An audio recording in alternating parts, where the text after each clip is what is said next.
some parts of the states recorded violence. He was specific on River State, Bonny, and Akoko local government areas where some wards were marred by violence. And after a consultative meeting with stakeholders, elections will be rescheduled there. Let me tell you that the River State has a history of electoral violence. Sometime last year, Port Harcourt City constituency 3 elections were marred by violence, and up till this moment, that election has not been conducted. That election is supposed to take place alongside with by-elections in Katsina State and that of Bauchi as well as Kwara, and one state constituency election in Cross River State. All these elections were held in November last year, but that of River State is yet because of the violence they recorded during the election. Obviously, the elections were cut midway because INEC, the resident electoral commissioner, came publicly and announced that the violence that being marred the situation, they can't continue anymore. Until this moment, that election is still stalled. That is just one out of the million examples of the history of electoral violence in River State. When the INEC chairman, Professor Mahmoud Yakubu, met with the National Peace Committee being headed by former head of state, Absalami Abubakar, he told them that River State is a flashpoint. That was sometime December last year. And that assumption or prediction has come to pass. You know, River State has 23 local government areas, but we don't know whether the violence was also recorded beyond the 2 local governments that were mentioned by Festus Okoye yesterday. And the INEC chairman, in his last daily press briefings, that was precisely on Friday, told Nigerians to avoid spreading fake news, that is, displaying election results before the official announcement by the commission. He told us that only INEC has the mandate to announce results.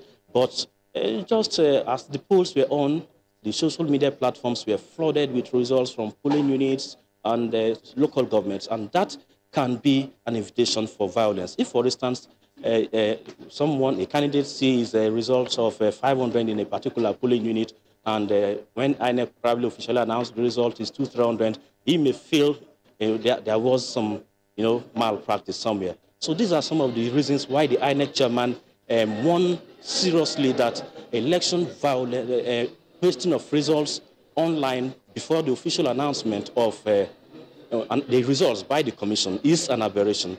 And I think it's high time the commission should use 1 or 2 of such persons as scapegoats so that others can be cautioned of that kind of practice. So for now, we will update you. The center, as announced by the INEC chairman, will officially open by 6 p.m. today. But journalists, in our usual characteristic manner, we are very anxious to hear from the commission on what is going on. Not only journalists in this case, Nigerians. Some of them are now breathing through their nose, and mouth, to just know what is happening. Let me tell you, Fisayo, I was called by a friend around 2 a.m. and today that I can't sleep. I need to see the result. But that is how anxious Nigerians are. And the mood of the nation, depicts the fact that the elections were keenly contested. Both parties cannot even predict who will win. And that is democracy in practice. And I think at the end of the day, Nigeria will come out victorious. This election is not about candidates, it's about the nation, the reputation of Nigeria. That is what is at stake. Whatever comes out of this result will speak a lot about the nation at the international level. So all Nigerians should do what is expected of them. Avoid announcing results before INEC. That will going to be an invitation for violence, as I said earlier. So anytime, any update from the INEC, probably from Festus Okoye, we will going to link up with you, Fisayo, to tell you what is happening. But officially, 6 p.m., the collation at this center, we hope will commence, as announced by the INEC chairman, Professor Mahmoud Yakubu, on Friday. Thank you very much, Mayor Ogidi. You are a fountain of information. I always said it, Mayor Ogidi is not a mere reporter. And that's why we go straight from here to Kaduna. Amina Dongoyaro is ready for us. Amina, Yaya, Aiki, are you ready for me?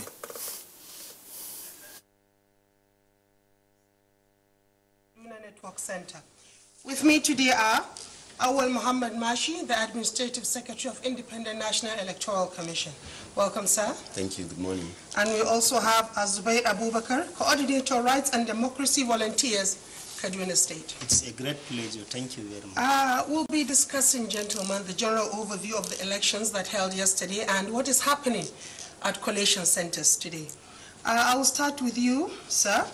That is Malam Awal. We are at the stage of collation. The electorate know the procedures to follow to vote.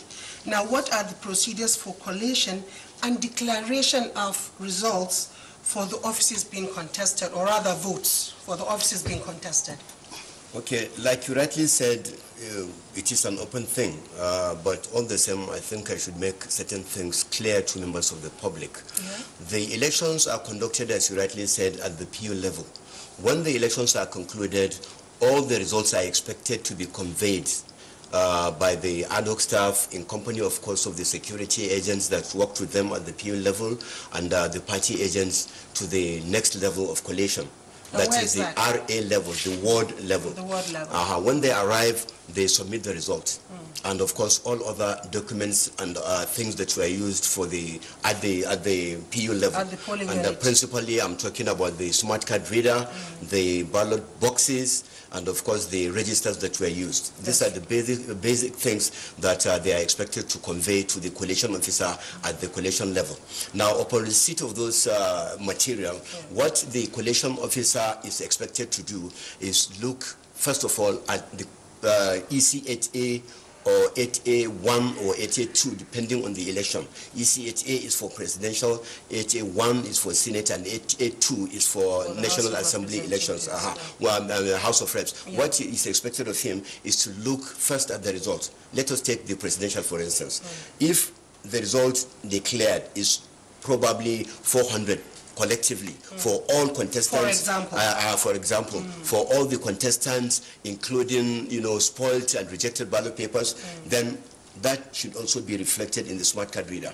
That is why it is expected of him to go to open the smart card reader and look at the information. The total number of votes should tally. Because it should tally. Exactly, that's the point I'm trying to make. If it does tally, then we're good. He inputs it into the form, the necessary form, which is from EC8B at his level.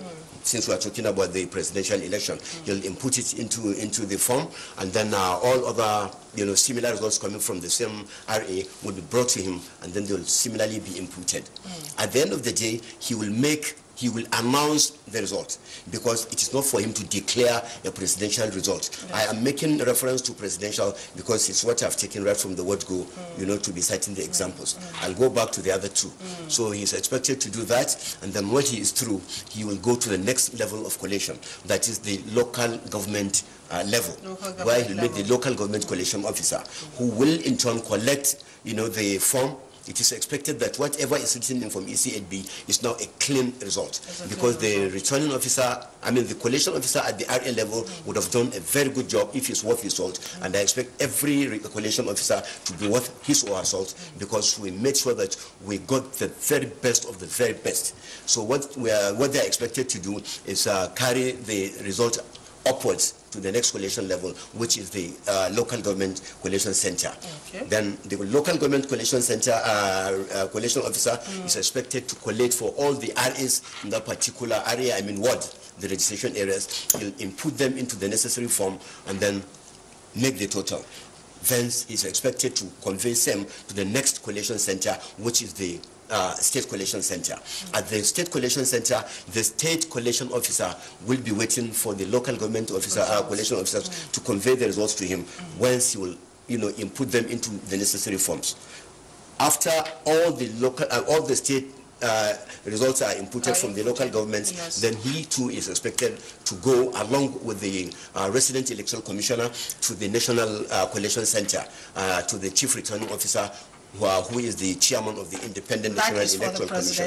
That is for the presidential. What about for the Senate and House of Reps? Then for the House of Reps and the Senate also, they are, the declaration, the collation and declaration are dependent upon the number of the local governments. If, for instance, in a situation where you have two local governments for House of Reps, then after the collation at the various stages, what is expected is that we'll have results for 2 local governments.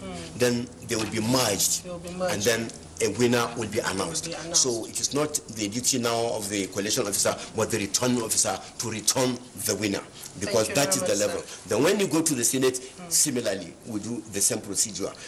In Kaduna State, for instance, I think Kaduna Central has maybe 7 or 8, I can't recall really. After all the results for the 7, 8 local governments have been collated, then they'll be inputted into the necessary form, and then a declaration of the winner will be made at that particular level. I'll come back to you. Speaking on this same issue, sir, you are part of the civil society organizations, coordinator, rights and democracy volunteers. That's your office. After the election, what are the duties of the CSOs now at the collation center, or at this collation point now? The election entirely is a process. Locally, INEC was able to commission some CSOs and to help first enlighten people about the nature of this election. Secondly, after the postponement, to talk to people that there was need for people to be calm and for people to come out en masse and cast their votes. That was a pre-election activity. This was done by most of the CSOs. In Kaduna State, for example, the rights and democracy volunteers went around all the local governments, canvassing and calling people to come out en masse and vote, and then to vote peacefully. Now, after election, what are the duties of the CSOs? One, when election is going on, if there's anything untoward, not only by the CSOs, but mainly part of the CSO's work is to enlighten the security agents. If there's anything untoward, you call their attention to such things, and then if there are things that can be corrected, they can correct them there immediately. If it will need to, if they will need to arrest the person who is committing such an untoward activity, they will arrest him immediately. If it means just cautioning him or talking to him, they will do the needful, and then the person will be released. Then, so now, at the collation center, do the CSOs have any responsibilities? Yes, but the responsibilities are very, very limited. All that is needed is to maintain that orderliness and to ensure that they also get to the root of what is happening procedurally. Not that there's any suspect or any doubt as to what INEC is doing, but it's just an issue of transparency. Once the transparency is there, the CSOs are rooted for accountability, so that those who are observers of the election in the process and at the end of the process can be able to attest to the process and say that yes, this election was transparent, it was credible, it must be accepted. And that voice is very, very necessary and credible, because the world today depends so much on the views of observers for democratic development, not only in a country like our own, but even in advanced democracies. Coming back to you, sir, in the past, between the polling unit and the collation center, the votes counted and announced are not exactly sometimes what is found. What is your take on that now, taking into this election into consideration? You see, that is one of the magics of our activities right from the period of Professor Jega. You see, we introduced what you call the smart card reader. The magic I'm talking about is that whenever votes are, cast at the PU level, everything goes into the smart card reader. So that if there is any alteration, that is why when you asked me the first question, I alluded to issues such as this. The smart card reader is basically a kind of witness, so to say, because it will be witnessing and recording everything that transpires at the PU level. So that if there is any alteration between what obtained at the PU level and what was supposed to have been declared at the collation center, then it becomes what the Hausa people call rabagardama. In other words, it is the instrument that we use to ensure that the right thing is done. So if there is any alteration, either plus or minus, but what you are leading to now is plus, maybe addition of ballots somewhere along the line, then the ballot box will be used to ascertain the true position of things. So maybe if it happened previously, it cannot be replicated now. It is not possible to do that. So can the card reader not be tampered with? No, it cannot be tampered with. There were allegations like this right from the word go.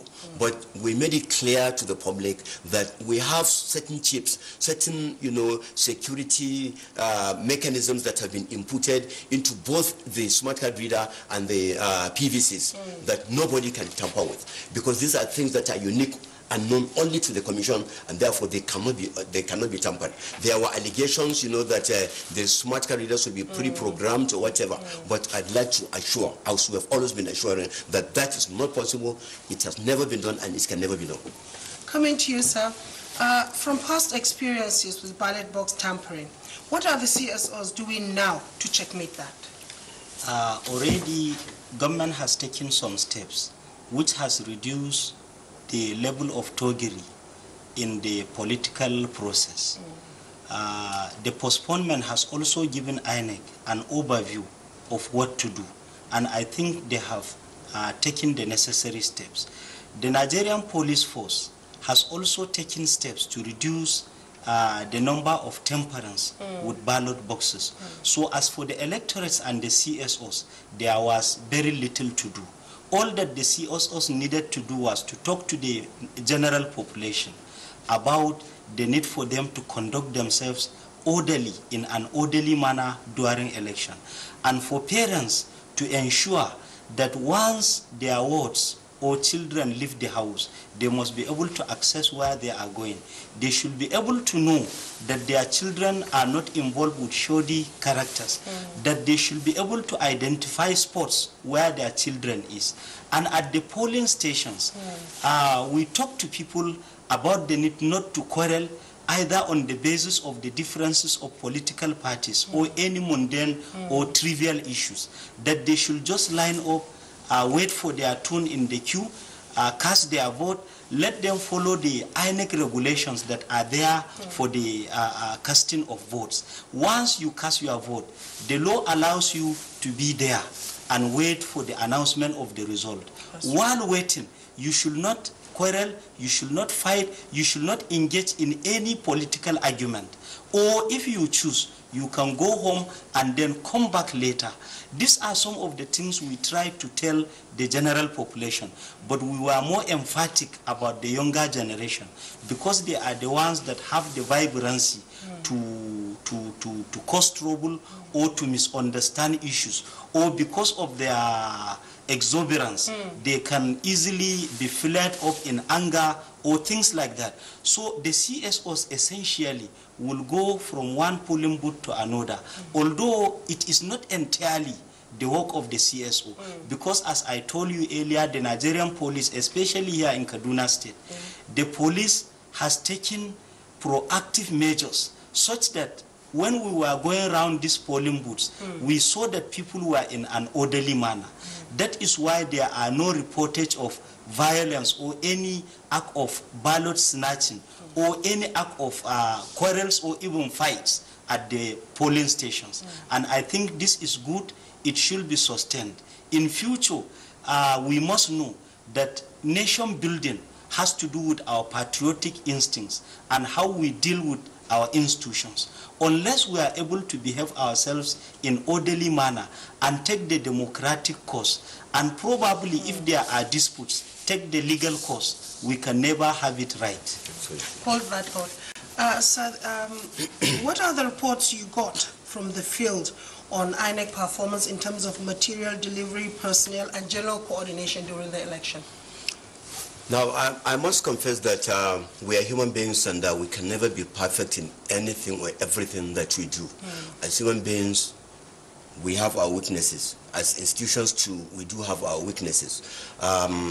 When the elections started yesterday, we received reports of, certain things that happened in respect of the conduct of election. For instance, the late reporting to the PUs by the ad hoc staff it did happen because I went around and I saw there were places beyond 8 o'clock that that they should have been opened, but unfortunately were not. They were few and far between. And then again, there were issues with the smart card readers. We received reports of failures of smart card readers in some instances. But the good thing about the issue of smart card readers is that the Commission had taken proactive measures in the sense that we created what we call the RATEX, registration area technicians, and LG techs, local government technicians. These are young, very vibrant men and women that are versed in, the use of computers, unlike yours truly, who is dialogue or analog, whatever you call it. So they were very, very good, and what we did was to give them more mobility. Each one of them was responsible, the RATEX, for a certain ward, for a certain area, and they were moving around just in case there were issues with smart card readers. And as God will have it, they were able to fix most of these issues, and then ultimately we are good. So these are a couple of issues that we faced, but which I must confess we overcame. So INEC was proactive this time around? Absolutely. My last question we have always been proactive, not this time around. We have always been proactive. My last question to you, sir, before I come over to you is, so should Nigerians trust INEC this time around, taking into consideration the postponement that we just had in the middle of the night? You see, I would like Nigerians to make up their minds as to our performances. If you reflect backwards, post-2015 general elections, we conducted about 370 elections, either, standalone elections, either by-elections or elections that arose from, nullifications by courts or, due to death of, certain political office holders. And I would like to believe that we've done pretty well, because in a situation where you conducted an election 370 times, only 4 instances we were taken to court. And out of those 4, only 1 is still subsisting in court. I think we should be given credit, and that should be a reflection of what should be the thought process of people, of Nigerians, in respect to our general performances. Lastly to you, sir, do you think with this recent election, this last election 2019, Nigerians have come of age democratically? Yes, if you look at the history of elections, especially national elections from 1958 through to 1963, 1979, up to 1999, and to date, you will see that apart from the issue of franchise, even the issue of participation, the issue of awareness, the issue of identification of problem issues are improving. Importantly, if you look at in this dispensation, from 1999 to 2015, you are well aware of the nature of allegations respecting electoral issues in Nigeria. At some points, we believe that those who were ruling us never had the mandate to even rule us. As a matter of truth, President Umaru Musa even came out to say that his own mandate was fraud, because he believed that it was not a clear win and there were problems associated with his announcement. That shows, one, the level of our development as a nation. It also shows that some of our leaders could come out frankly and denounce issues even pertaining to them. But the 2015 election was a revolution, because it changed every attitude in Nigeria.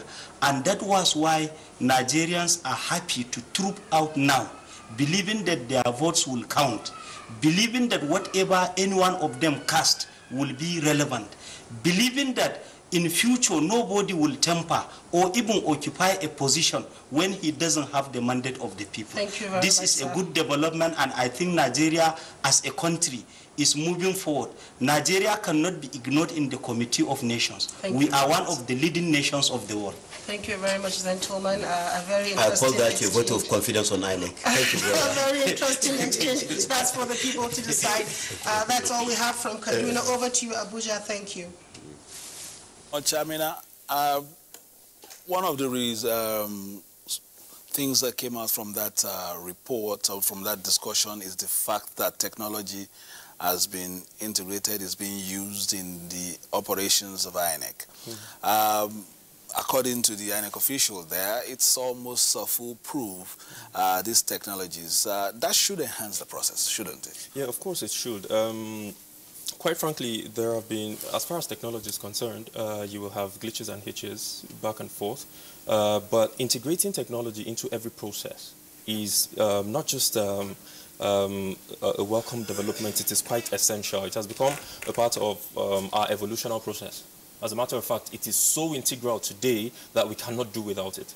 And so therefore, bringing technology into the fold of our electioneering process is something that, yes, we need to do. In the 21st or 22nd century, depending on who's defining the century, there is the need to bring technology into the fold. But having said that, like I mentioned in the beginning, you cannot divorce hitches and glitches from issues of technology. These things are man-made. And so apparently you would have pitfalls and so on and so forth. I had a conversation on another platform in this studio a couple of months before the election, and it was about a report I read, or rather an article I read. Research was conducted on activities of INEC and vis-a-vis the technological applications that they have and so forth. And part of the concerns raised in the article was that PVCs were being cloned. Was that the card reader, obviously, like he apparently mentioned earlier, is a technology that could be tampered with. It could be set and reset and set to default and so on and so forth. And that once the tampering is done, it could actually increase votes for certain individuals and so forth. That's like manipulating the system. But the INEC official who also came to the conversation made it clear that the chip that we have in our PVCs are quite peculiar. But we heard about a lot of reports about the cloning of PVCs from South Africa, from India, and so on and so forth. But then they've talked about these things. They have reposed confidence. And I am very hopeful that with time, yes, there is absolutely no way, again, like I said, that we can have those things, issues of technology, without some of these hitches. But given that we have seen from antecedent, from track record, particularly with the recent, just concluded election yesterday, that some of these things have been averted. And then, of course, with the standalone elections that were conducted before the run-up, in the run-up to the 2019 general election, we could or we should be able to give commendation to INEC. Of course, democracy and its component, which is also the electioneering process, is an evolutionary process. It's not a destination, it's a journey. So gradually, as we move through it, we will be able to advance to that level. As a matter of fact, we should see the use of electronic voting throwing itself into the political space anytime soon. All right, let me come to you very briefly. You know, the African and technology, and his distrust of technology, sometimes very careful and all that. Very shortly, do you think the time given to master and familiarize themselves, talking about the hard work stuff, with some of these new technologies, do you think the time was enough? Honestly, they were employed prior to the first cancelled election day. Postponed. Postponed. And I guess they still had more time for the second election date, which was yesterday. I believe, for God's sakes, let us give our kids some accolade. These are graduates of our universities, and I call them intellectuals. So basically, the teaching, the tutorials they had was enough for them to make them go. More so is the gadget in question. From our survey, from our reports, the smart card reader, as at yesterday's election, performed well in more than 90% of the cases. Because we need to know what the job of that smart card reader is. It's in 3 steps. Validate that this card is yours. Validate that this card is INEC's. And validate your person. You see, the secondary aspect of not being able to find my name here or there, that warrants a situation of you appending your thumbprint to the manual register, is secondary in itself.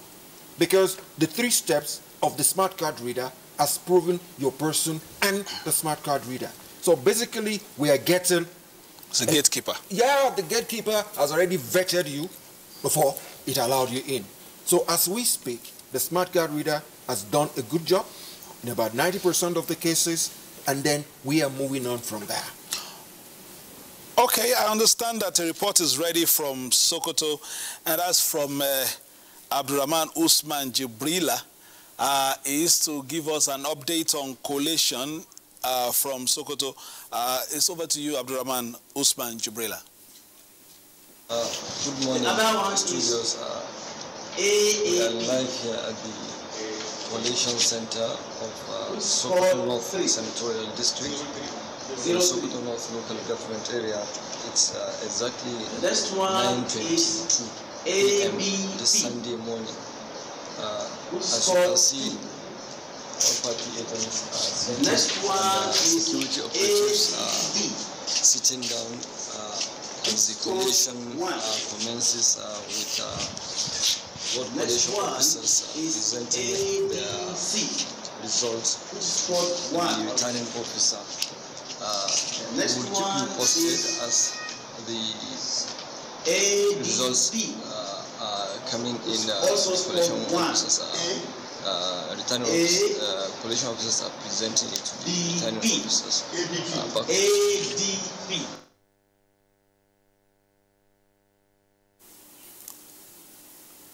We apologize. We lost signals from Sokoto Center there, where Abdurrahman Usman Jibrila was just giving us an update on the coalition activities there.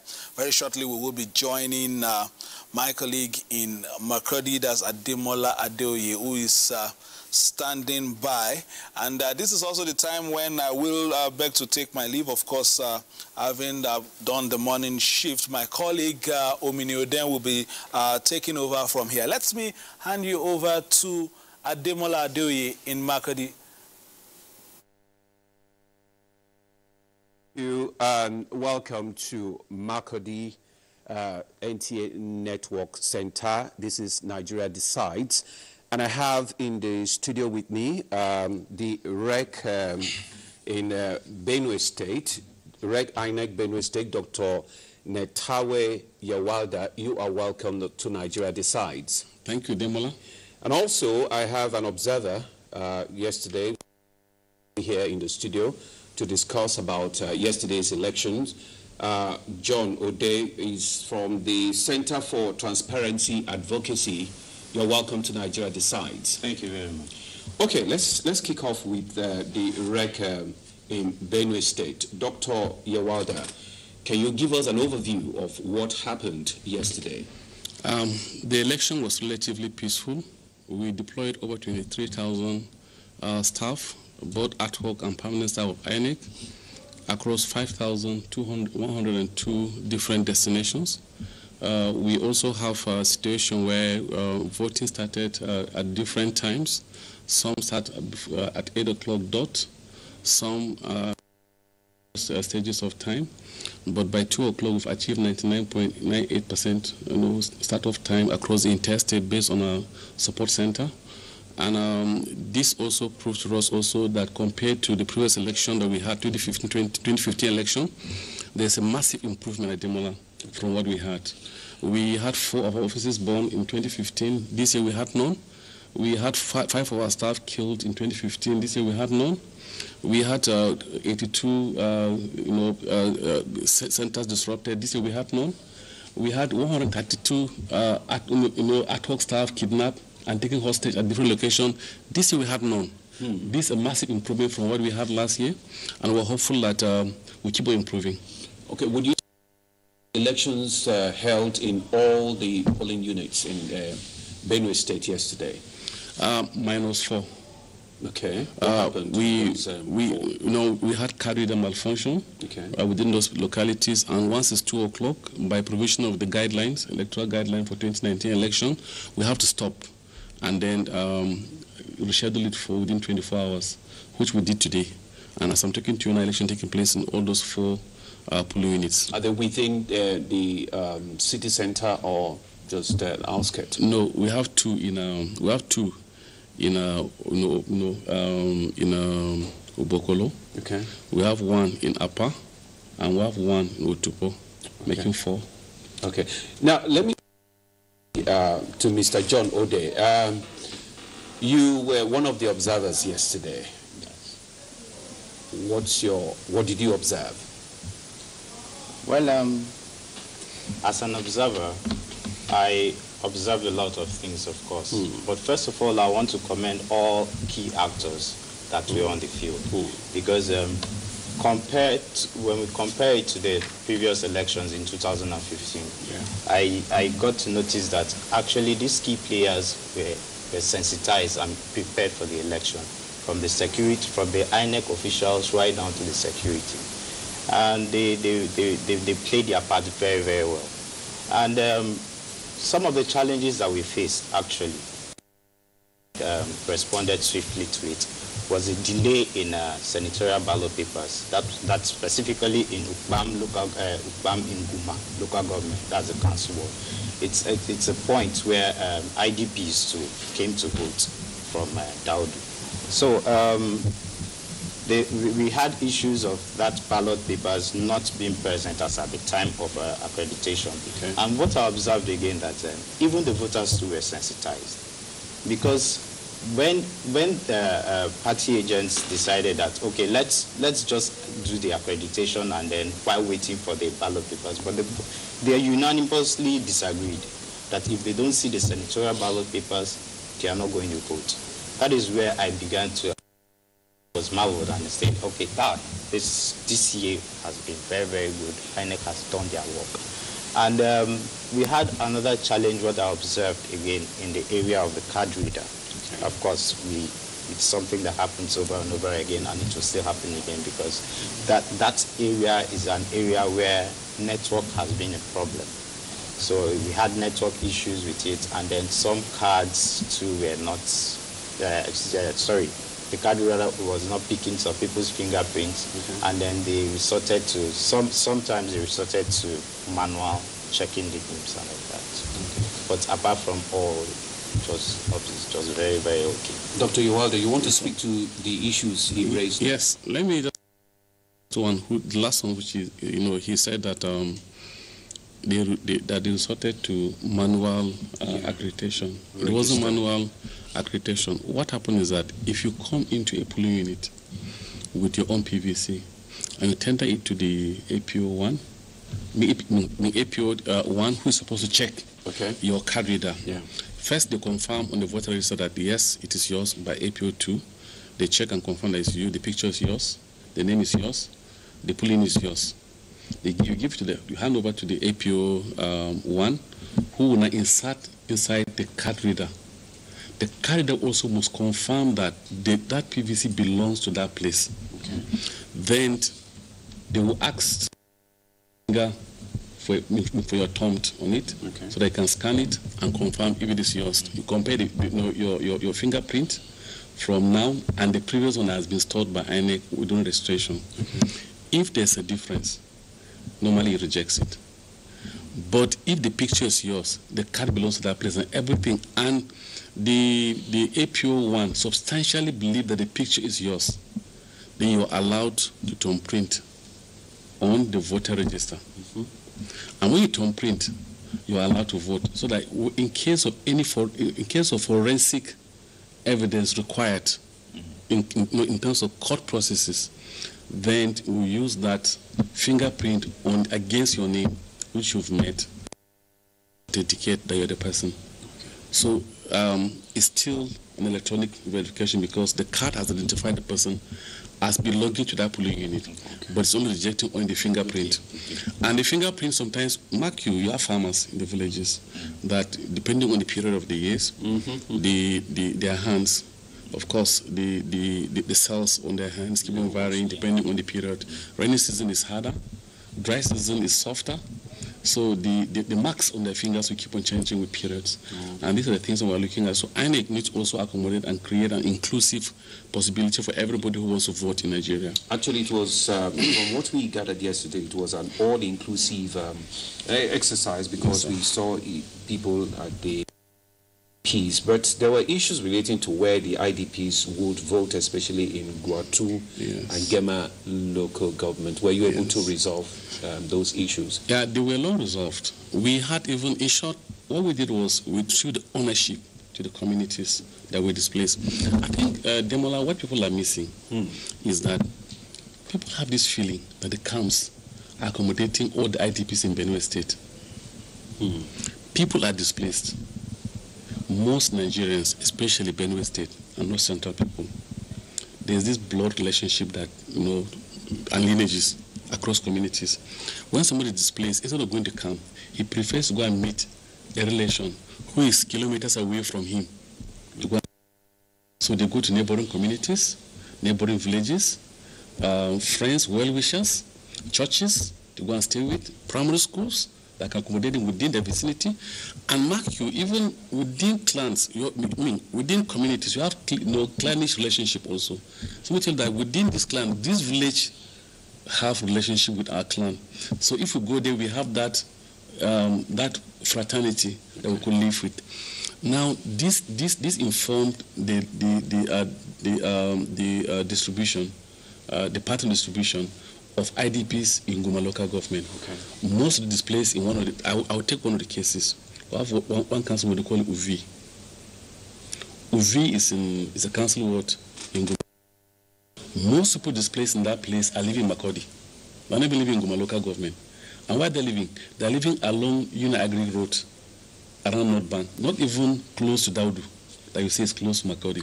Now, all of them, so what we did was that we asked each polling unit to choose where the people are more dominant, because we can't repeat a polling unit. We can only set up one polling unit as it is if people are displaced. So if they're displaced, where are they now? So each committee choose where they belong now. Like the UV people, 8 out of the 13 polling units, 8 say they are predominantly in that Ichwa. Say Ichwa. So we set up a polling unit for 8 of those polling units within that place. All right. Others say we left and we are within the local government, but in the next council ward. So they choose the location we gave them. So each place choose their location. So some this choose location IDP camps. they're choosing, did it pose any challenge to INEC in getting to? No, we call stakeholders meeting. Okay. We call stakeholders meeting. We call religious leaders, traditional rulers, youth leaders, and then among displaced people, they have their own leadership also. Okay. So we brought their leadership in, incorporate their leadership. We brought the CSOs who are also working with the IDPs, and we incorporate all these group people and other stakeholders, and we met. Okay. In the midst of this meeting, we now ask them, where do you feel more comfortable to vote? Where are people more dominant that you feel if we vote that we can get substantial number of people who are displaced to vote? And they tell them, hey, for this polling we prefer so place. Okay. For this polling we prefer so place. And that was how we, so it was actually an ownership of the IDPs, not actual INEC activity. Okay, John Odek, how would you assess the turnout of women, the elderly, and the physically challenged people yesterday? Well, I must say it's commendable, because when I got there on my arrival, I did not see much people on the polling unit. But as 1 hour later, they trooped in mass. Okay. And the way the voting started, they all accepted themselves there from observations. They accepted that the people with disabilities should vote first, the aged, and then the women should vote first before other people should vote. So the women actually came out in mass. Gender friendly. Gender friendly. Okay, now let's look at the issue of voter education. Were people well enlightened, concerning this election? How did you go about it? Demola, we have a long way to go. I've met a woman who is over 70 years and she has never voted. 70 years and never she has never voted. She doesn't know how a ballot paper looks like. And she was displaced. She was now in a camp. Wow. And she has never seen a ballot paper before. She's not voted to see how people vote. She doesn't know how people even vote. So every year we're bringing in new voters into the fold. So, okay. But so not just the youths. Okay. So when Nigerians keep on saying that, address voter education among the 18 years people, or 16 years coming to 18 years coming, we're joking. Not even just the educated, not the illiterate, and farmers or rural poor, even among the affluent. It will shock you. I went to a bank. Now, on the counter, I discussed with about 8 bankers. No PVCs. and they don't have PVC. They didn't vote 2015, and they said they don't want to even know that they will not vote. They don't see any reason. They don't see any reason to vote in 2019. They feel the business they do may not require voting, but good governance prospers their banks and their businesses. So, every aspect of their life is driven by good governance or by the election that they never participated. Okay. Now, what about the coalition now? How far have you gone? As it stands now, as I'm talking to you, almost all the local governments, 23 of them, they are at local government stage, collating at local government. Some of them have moved to senatorial districts. That's Federal House Representative district of declaration centers, and we are waiting to start that of the state, which once they come in, of course, we will do it. But having said that, most importantly, is that the process has been peaceful. Political parties have been friendly to themselves. In short, I was shocked during distribution materials at Central Bank on Wednesday. They bought food for themselves. The political parties, they bought food for themselves. Yes, they exchanged food. So somebody bought early in the morning, another person bought later for themselves, and they were all smiling and chatting. And I told them, I said, hey, this is how to go about it, making yourself friends and then talking to each other, so that let the fraternity start from here. Because Benue State is one of the states that people thought would be a bit difficult because of the challenge from the two major parties, the PDP and the APC. Yes. Because the sitting governor is on the PDP, yes, and the main contender is the APC. But it seems everything went smoothly yesterday. I think first thing is for us, we in INEC to be neutral. Okay. And we stood our ground to be neutral, and both parties know they were neutral, which is very important. And we dispelled the fears of everybody who was around, and keep on building confidence among the people that we're going to be neutral, and we stood by it, that we remain neutral. That's very important for us as INEC. Secondly, we did a lot of voting. Okay, let me start this January to February. Yeah. We had a meeting with the youths. We selected 100 youth leaders across the entire state. We had a one-day workshop for them on peaceful election. They had their communique at the end of it. We invited 100 women leaders across 23 local government of the state. We had a workshop for them. The trend is TOT, train the trainer. They go back to their own various organizations and they retrain people. We had 54 traditional rulers, first class, second class, third class chiefs in the state. They met, and we had a meeting with them. They went back to also work on their subjects. We had another one for women, for people, physically challenged people. Then we now set up a door-to-door campaign, and we paid people to do it across the entire local government of the state. We did market square movement. I as a person, I was on streets. You were on the streets. I was looking at people's homes. Okay, let me just pause you there. Let's take this report, then we can speak to it, and you can continue from where you stopped. Because this report says from the Benue South Senatorial District, Achigili Magaji, who covered the proceedings, reports that a major collation center at Olayega, Edumoga in Okpoku local government area was burnt down about 24 hours to the elections. This made it in the community to cast their votes. Let's see the report. We are having feelers from one of the communities, particularly Olanyega, where we heard that hoodlums invaded the community and burnt down some important installations and buildings, like the courthouse, the transformer, and the primary school, which incidentally serves as collation center for the community. We have spoken to some of the community members earlier. The incident that has taken place has affected my community and my people of the right of vote, because as the traditional headquarters of Edinburgh, this is a coalition center. The INEC in Benue State were able to transfer the polling unit here to about 2 kilometers up to 5 kilometers away to enable the communities cast their vote. We really appreciate that urgent effort by the INEC office in Benue State. Anytime there is voting and there is displacement, is very, very unfortunate, because the population that is needed to vote will not be available. This is the Benue State Polytechnic Ugbokolo polling unit in Okpoko local government area of Benue State, north central Nigeria. The process of accreditation and voting has taken off simultaneously. Everything is calm and there are no security issues here. We have some of the already cast their votes here. This is a wonderful process here. It's very peaceful, and the INEC people, I think, have been very, very careful and dexterous. The voters too are conducting themselves very orderly. I'm impressed by the turnout. The process is peaceful. There's no problem.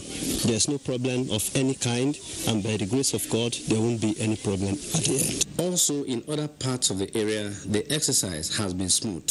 I believe that the postponing of this election was a divine arrangement, and it is now very clear to show that the INEC are really ready. Meanwhile, in Otupo and its environs, there were challenges. At stage, things were moving well, but for now, some area boys like that, they're trying to disorganize the polling unit. And aside from that, we're having issues with card reader. And you can see, if you look around now, a lot of people are still waiting because the process is too delayed. People are being stressed off. As at the time of filing this report, the process of collation has started in many centers. So we just saw that brief report about the situation in those districts where there was a burnt down of collation center. Were you aware of this? Yes, that was 48 election. Okay. And none of our materials is there, so it has nothing to do with INEC. So it has nothing to do with INEC. They burned a transformer close by within the community. I don't know what really happened, but it has nothing to do with INEC at all, because none of material was there when that happened. So when we went to the community and discovered that it was supposed to be one of our racks, that's the area center where we should count our ad hoc staff, we just changed the location to a new place, and we're comfortable. In 2015, the election was adjudged free, fair, and credible. This is 2019. What's your view? My view for this 2019 election, so far in Benue State, I don't know about other states. It's free, fair, and credible. Yeah. I mean to say. Free, fair, and credible. Your last word, Dr. Yawalda. My last word is, so people in Benue just keep their trust in INEC. We keep on improving. We're not saying we're 100% there, but we keep on improving. Thank you very much, gentlemen, for coming on Nigeria Decides. We now go back to our Abuja Center for more on Nigeria Decides. I hand over to Ominu Ode. Thank you, Demola. That was a wonderful one, and we believe that people have been kept up to speed, and we also enjoyed your line of thought. Back here in Abuja, I'm being joined by Musbah Danwahab. It's good to be here again, Omni, and we've been bringing reports to you from across the country, and our network, zonal network centers too, have been bringing so many perspectives to the issues around the 2019 general elections. That trajectory will continue, and I will bring you more. And naturally, will I say that we joined, and we now joined Dr. Mukhtar Imam of the Department of International Relations at Diplomacy-Based University. Thanks for being here. Welcome. And also Bola Bakare, President, truth be told. Good to be here. He's been telling the truth since. Well, just like we said, the Nigerian Television Authority is there to keep Nigerians up to speed with developments arising from the presidential elections and the Senate and House of Reps election that took place yesterday. It's a build-up, and the tensions that were right up there are gradually dying down, and we believe that in a matter of hours, we'll be going to the Coalition Center. But for now, we'll sustain the studio discussions with our guests, our plethora of guests who are coming from all across the divide in the country. And for now, let me hand over to Musbah, who will link up with Lafia on the collation results. Musbah. Okay, we understand that collation of results is taking place right now in Lafia, and we join Abubakar Usman Akwanga to give us the collations. This is Lafia, as well as Canton, Central Nigeria. Right now, we are at one of the collation center for the National Assembly election conducted yesterday. At the background, the returning officer who analyzed the result brought in by the presiding officer. Here also we have representatives, including watertight security, to ensure that there is no breakdown of law and order.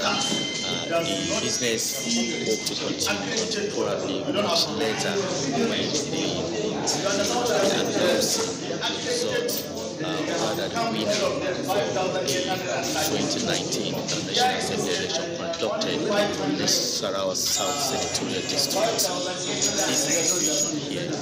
Move around to other collation centers and keep you fresh with the happenings around the city center.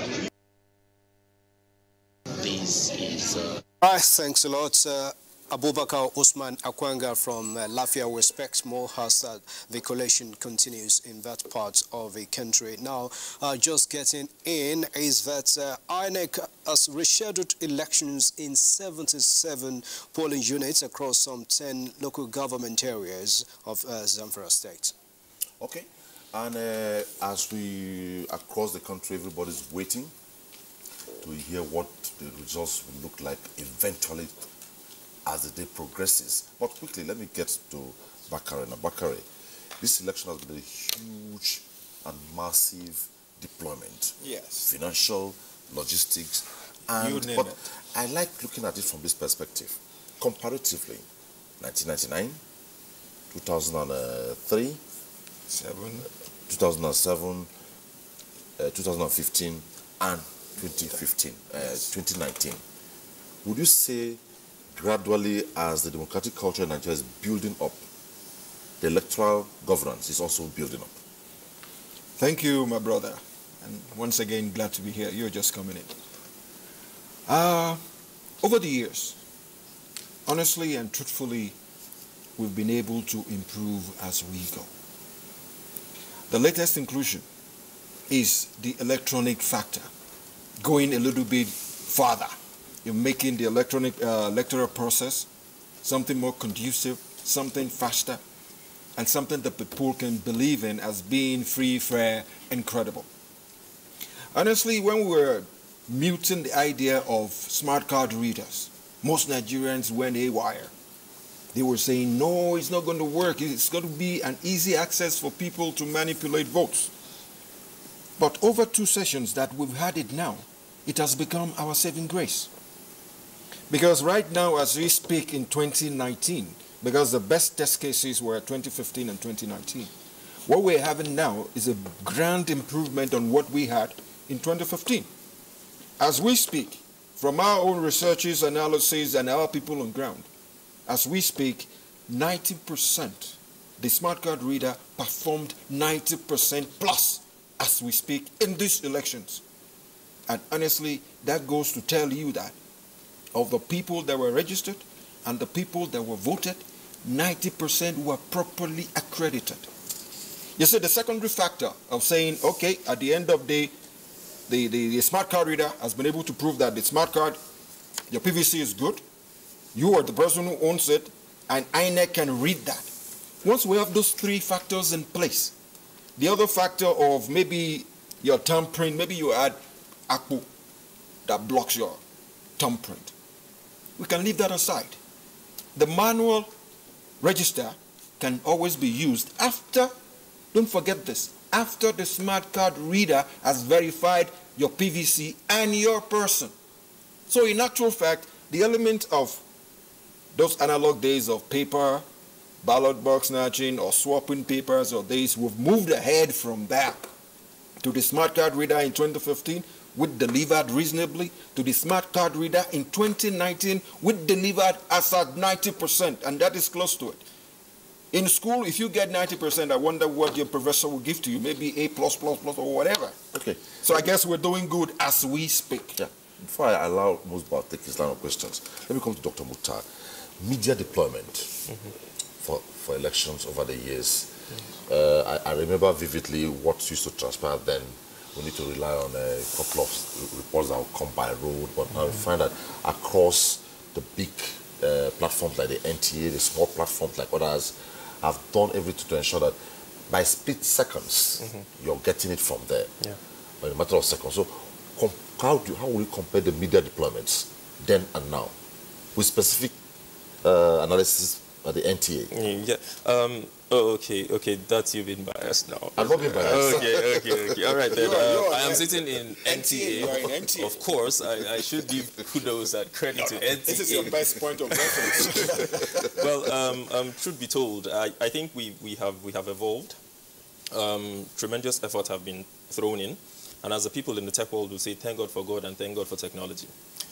Technology has played a very significant role in our lives as far as human evolution is concerned, not just with our electioneering processes and so on and so forth. It has helped. As a matter of fact, a lot of factors or variables have been pointed at or fingered at as being rationale for the explosion, if you would want to call it that, in the consciousness and awareness that people have gotten today that have basically endeared people to the democratic process and the electioneering process. As a matter of fact, the reality is the political culture has changed tremendously, and technology has played a significant role in bringing about that. The new media, if you like, and of course, the old media itself is housing all of these things, and so it's coming from within, and it's enlightening a lot of people out there. And so, yes, to come to your question, the media coverage is doing fantastically well as far as the progression from the period in which we started our democratic journey to where we are now. It's nothing comparable, not at all, not in the slightest. Given, looking at it from that technological angle, a lot of factors have basically played out. We did not think about, like you mentioned, tinkering with the idea of smart card readers and so on and so forth. So yes, we are getting gradually to that point where we will climax. As a matter of fact, democracy in itself is not a destination, it's a journey.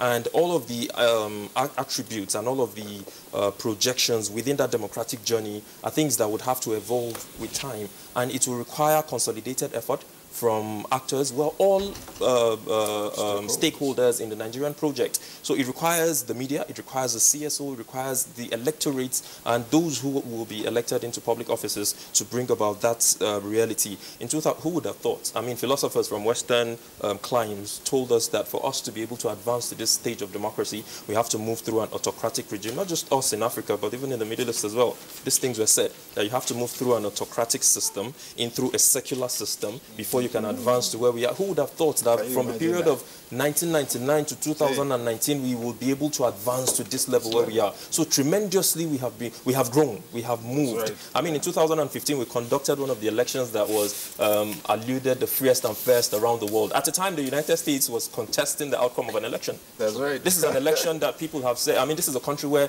the likes of Francis Fukuyama have said this is the height of democracy.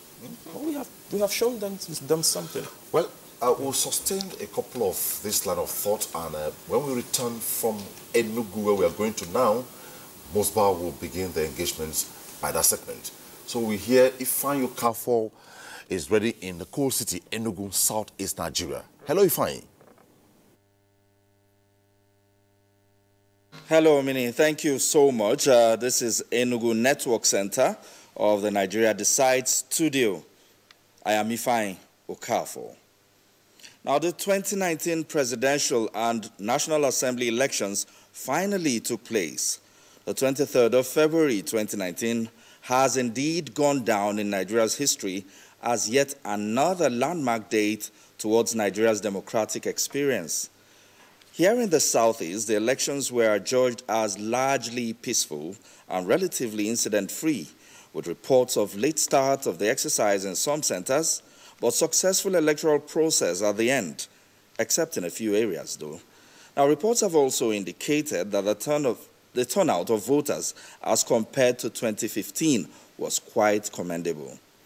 Now, however, we have a guest here with us. Emeka Enechi is a public affairs analyst, and we will together review the elections in the zone. You're welcome to our Nigeria Decide studio. Fine, thank you. Now, let's hear your reactions and exercise.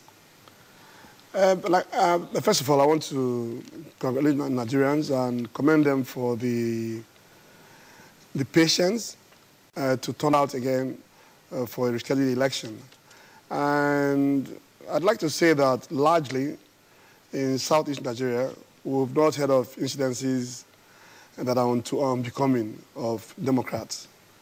So building on that, I would say that our democratic credentials are growing steadily.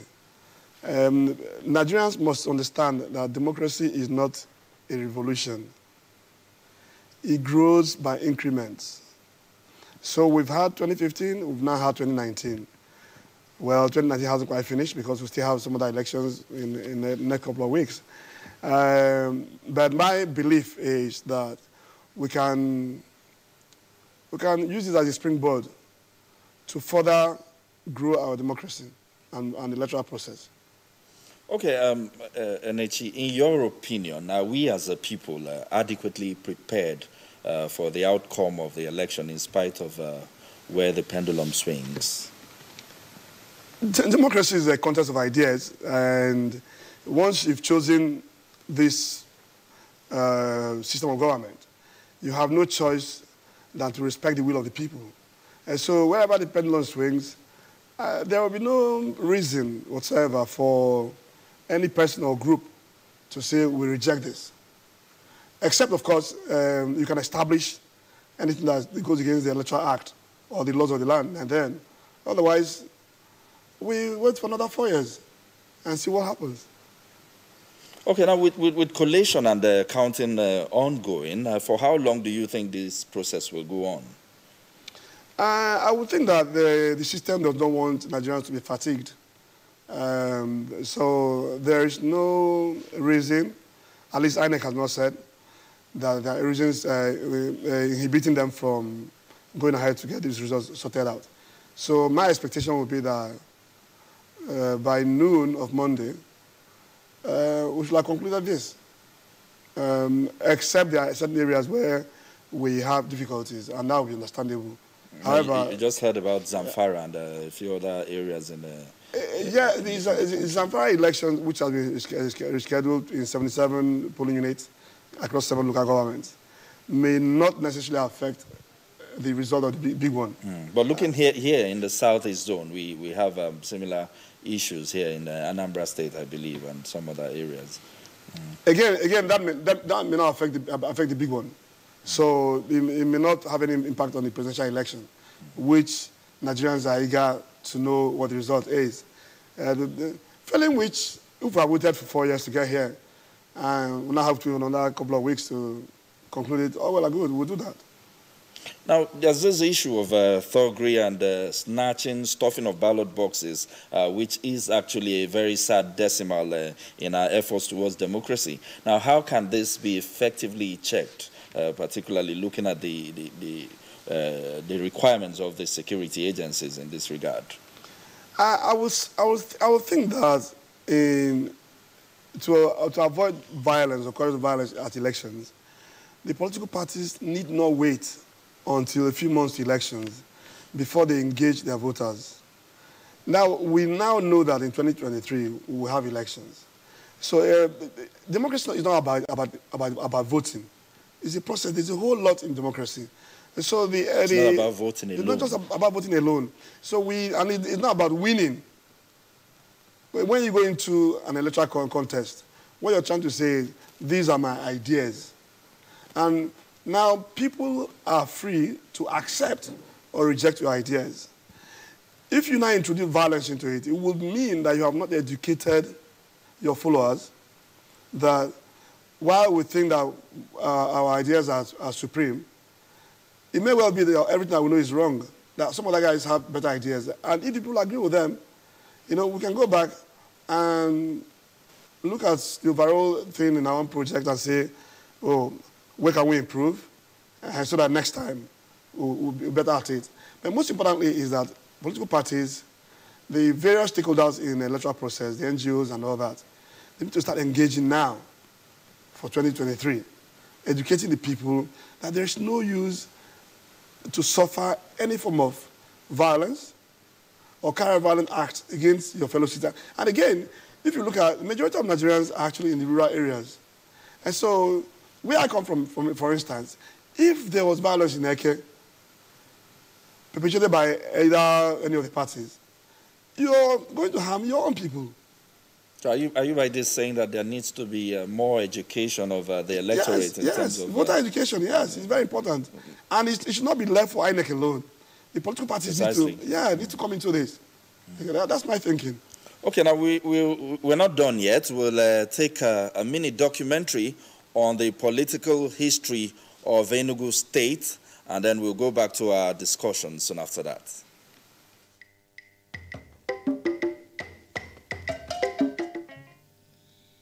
Enugu State, southeast Nigeria, was created out of the old Anambra State by the then military president Ibrahim Badamasi Babangida on August 27, 1991. This state creation quelled the agitations of the Enugu people for administrative and cultural independence. Enugu State is popularly known as the Coal City State due to the preponderance of coal found in layers underneath its soil. Literally, however, Enugu means Enugu, that is, top of the hill. This beautiful virgin land with lush green trees lining its landscape is sitting proudly on top of hilly ranges of Udi, Ogo, and Nsukka hills. Enugu was by 1929 the administrative headquarters of the eastern region and has remained the political hub of the southeastern state. The political history of Enugu State can be streamlined into two phases: the military and the civilian governance. Enugu State had 5 military administrators and 4 civilian governors. Colonel Herbert Obieze, September 1990 to January 1992. Dr. Okwesilieze Nwodo, who became in history the first executive civilian governor of the newly created Enugu State in January 1992 to January 1994.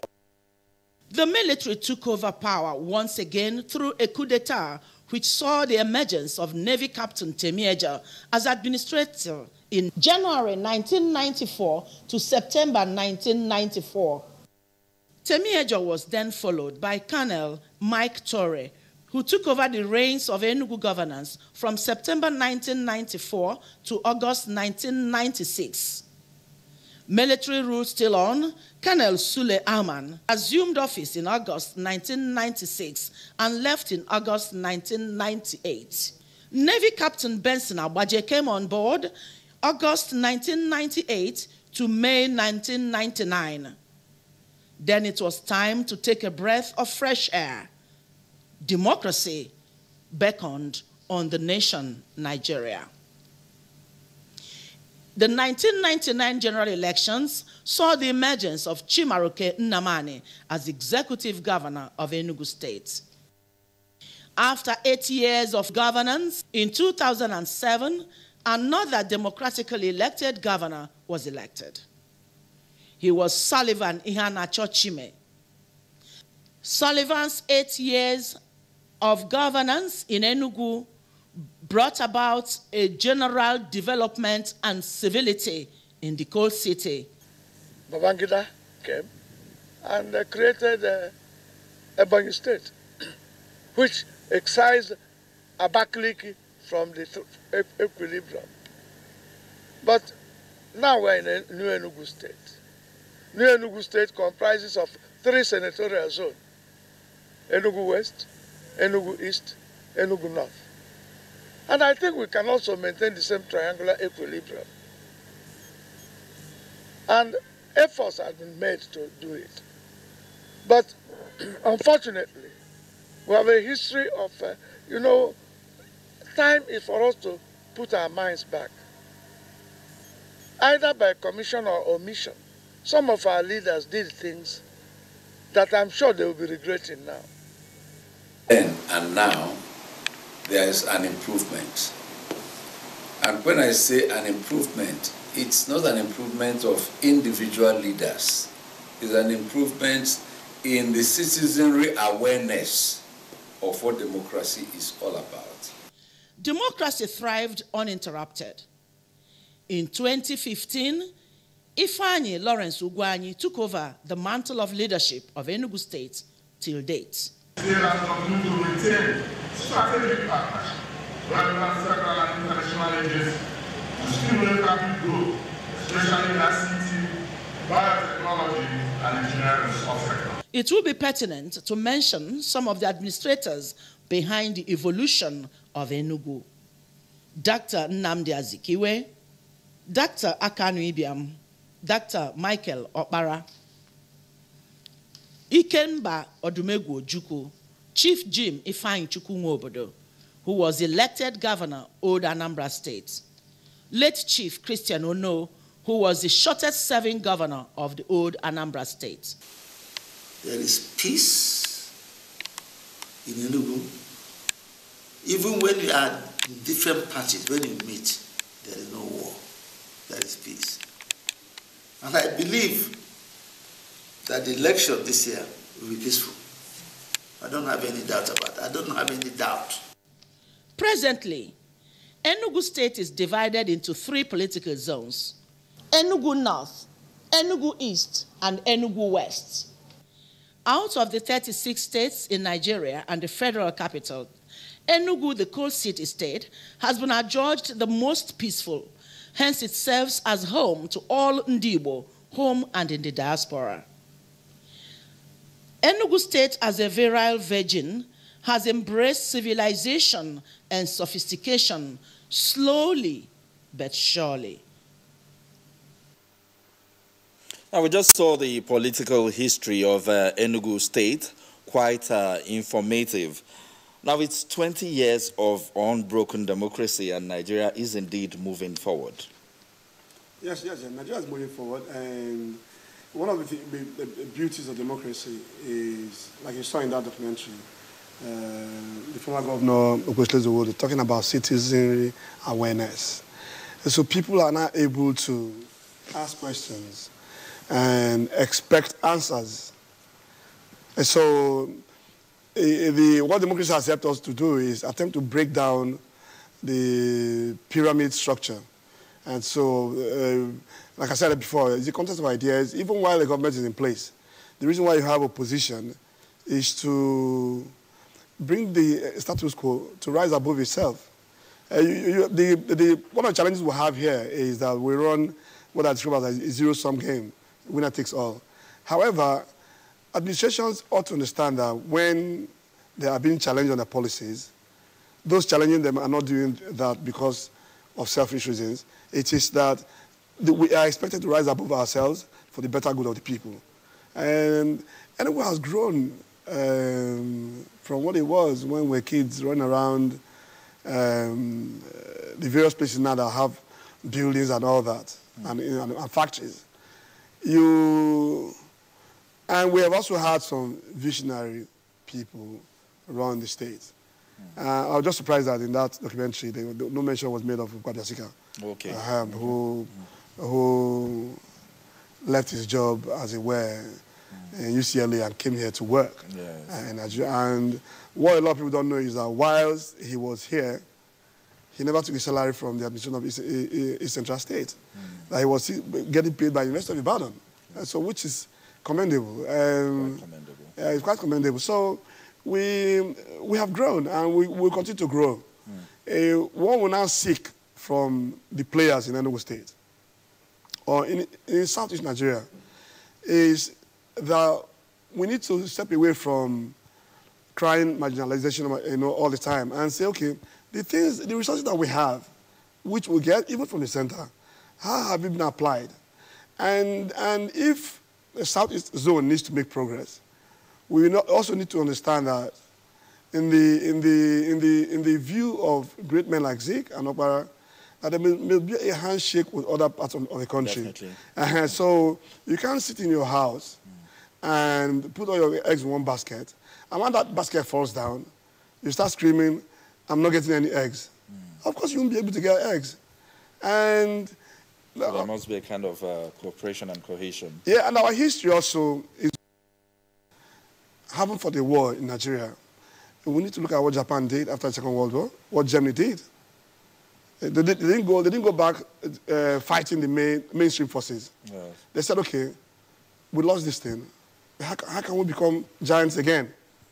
And there is no doubt that Germany is the biggest economy in Europe.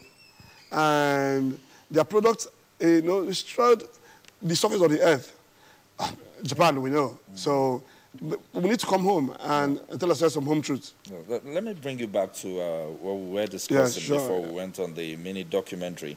Now, looking at the issue of thuggery and snatching of ballot boxes. Now, some have actually called for very stiff sanctions and prosecution of electoral offenders in elections as a way to improve the process and show guarantee credibility. Now, what's your reaction to that? If I were to look at what Mr. President said in his broadcast before the elections, electoral ballot box snatchers need to be dealt with decisively there and then. And there have been a lot of people crying, why would he say such a thing? And until somebody becomes a victim of crime, one will not understand the seriousness to which we should attach this. If a guy decides that he wants to go and snatch a ballot box, what he's saying essentially is, I want to postpone the future of people. I want to deny people their voice. And such people, if you ask me, do not belong to this planet. They need to go somewhere else where brute is the only solution. If you sell your idea to somebody and the person says no, as a matter of fact, if your idea must be enforced by violence, then your idea is worth nothing. It's worth absolutely nothing. Okay, now, has Nigeria's electoral body, INEC, lived up to its mandate? And are there lessons to be learned in the successes and shortcomings in this last election? There will always be lessons to be learned in anything you do. INEC 2019 has really tried. When we look at where we're coming from, the impunity that we used to find with INEC before is no longer there. I mean, Professor Mahmoud Yakubu had consistently been able to address the stakeholders and Nigerians on what his plans were. Are there places where there were lapses? Yes. I mean, postponing an election is a massive, massive issue. Even if you take it to the mundane, trivial level, the woman who says Akara, who didn't come out on that Saturday, her business was stifled because she now had to stay at home on the second Saturday. So, and for even individuals who may only have 100 or 200 naira to buy that akara, and that's all the media will have on that day, they couldn't get that. So, INEC will need to rise above itself this time around to say, okay, now that INEC has decided to fix elections, now we now know that the second week in February of 2023 is an election. So we don't want to come on the day or a week before they say, oh, something else has happened, we can't have it. If there's anything that they know now may stop them, they might as well let us know now so we begin to battle it. Okay, work towards it. Yeah. Now, there are a total of 91 political parties. However, many were unable to field their presidential candidates in yesterday's election. Very quickly, what do you advise about these political parties going forward now? Well, the Electoral Act is also very clear that if at the end of the elections you're not able to produce even a councillor, the party is now no longer a party. But going forward as well, I think that the country needs to go towards independent candidates. So you no longer have to have a political party to run for elections, and that's very important. Okay, now finally, what was the mood of people in your area? You know, it's a day after the elections, and a drive-through town indicates that people are going about their businesses as they await the outcome of the elections. People are expectant that the votes they cast, will count. But they have expectation that it will count. They're not guessing that something may happen. And that's also a credit to INEC. That nobody's saying there might be some, because evidently people now understand that the shenanigans that used to go around no longer work. So you go to the electorate and campaign with them. If they buy your idea, they'll vote for you. So we are expecting and we're hopeful. All right, I want to thank you, Emeka Inechi, Public Affairs Analyst. Thank you so much for being our guest on Nigeria Decides. Thank you very much for having me. Okay, it's back to you, Omini in Abuja. Ifeanyi, thank you so much. It was quite illuminating there, seeing those documentaries you gave us on the evolution of Enugu State from where it was to what it is today. Well, back in Abuja, we are going to sustain a couple of discussions, but before then, let me hand over to Musbah Donhab to take a couple of updates. Okay, just let's keep you abreast of this, get into our studio, and is that elections are taking place as we speak today in Zawan B in Jos South local government and Ataka in Riom local government areas of Plateau State. The elections were postponed by INEC till today following protest in the area that is taking place now. We're going to discuss that, but first let's go to Edo now to hear update from Edo North Collation Center, and we have David Dire to give us that update. At the collation center now, and this collation center is playing dual capacity. It is first the collation center for Esako West local government, and also the collation center for the National Assembly elections, that is the House of Representatives and that of the Senate. We have in this senatorial district 6 local governments that are to bring their results here for collation. What is going on inside presently is the collation of the result of Esako West local government, which is first to be concluded before the returning officer in charge of the senatorial district will take the stage to collate results from the various local governments under the senatorial district. While the collation of results for Akoko Edo federal constituency is taking place in Akoko Edo local government, that of Owa is going on presently at Afuzi. Well, we have the collation center here also for Esako Federal Constituency, which comprises of Esako West, Esako Central, and Esako East local government. Not until those federal constituencies are completed, there will be no room for the collation of the senatorial result. By implication, compilation of the senatorial result is likely to be much more later than today. But the situation here is generally peaceful, it is calm, it is orderly. Adequate security everywhere, and the party agents are also conducting themselves in such a way that the exercise will be hitch-free. We'll continue to give you updates as the situation progresses. David Ire from Edo North Collation Center, thanks a lot, and we continue to expect more from you. Before we went for that, we talked about elections taking place right now as we speak in Plateau State in some local governments. That's Riom and Zawambi in Jos South local government area. We also talked about rescheduling of election in 77 polling units across 10 local government areas of Zamfara State. Now let me come to Mr. Bakare. We are seeing this happen again, election taking place the second day after the actual date. Can we really say democracy is growing in Nigeria? Yes, we're having this awareness, like Dr. Imam already talked about the technological aspect of that. Can we say democracy is growing? We're still having this spate of violence, protests, and all that. My answer is absolutely yes. This is the necessary dynamics of electioneering. We have to say violence, you mean? Not violence per se, disruption. What happens if there's a thunderstorm? Won't you reschedule? Factor that into it. There are natural factors, there are human factors. I was saying something earlier before you guys got here, that don't you ever forget the devil is still alive. And there are people the devil will use. And there are people God will use. And there are people we want God to use. God gave us INEC, and that is where, in situations where we have disruptions, INEC is quick to come on board that, okay, there is a disruption here, by commission, omission, or by design. I am ready to do my work.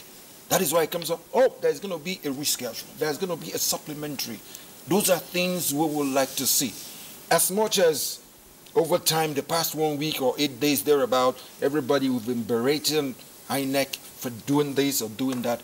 Honestly, that job is humongous. The job is humongous. It's huge. Some school of thought were even saying, isn't it high time we kind of cut INEC up so that they can have a kind of a sense of direction that, okay, one body is going to do this, one body is going to do that. When it comes to litigations, when it comes to party registrations, when it comes to things like this. Okay, you're actually talking about the humongous nature of the work that INEC has got to do. But yes, isn't that why we have so many departments, and taking into consideration that election takes place 4 years apart? So why don't we have enough time to prepare for all of this? My brother, in this world that we are living in, there is always room for contingencies. And contingencies, if you plan for contingencies, it means there are bound to be situations that will not go as planned. Honestly, there is nothing on earth. Maybe when you were growing up, you were thinking, when I grow up, I'll marry this, I'll live in Victoria Island, I'll have 2 cars, I'll have this, I'll have 5 kids. By the time you get grown and you get married, you will start knowing all the factors that affects those things. Those are your dreams. The aspiration, the policy of INEC come face to face with the reality. Everything is there written. You have to take this, INEC, you take this to point A to point B. What happens? The airline or the plane gets faulty. What happens? The weather was not conducive. What happens? Some thugs, some devil incarnate are burning the vehicles that will move the materials, maybe from the local government level to the ward level. Something happens along the line. For God's sake, contingencies, we have to take care of that. All your plans are directional. If you have it on board, oh, this goes down 2 ways, this goes down 4 ways, this goes down 8 ways. For God's sake, what happens if there is a breach along the line? You improvise as you go. So basically, like right now, INEC is doing what it should be doing. Violence is not INEC induced. I don't want to lay blame here. Maybe by political parties, maybe by people who are so hell-bent on getting that, the do-or-die factor. But the thing is, INEC is there ready.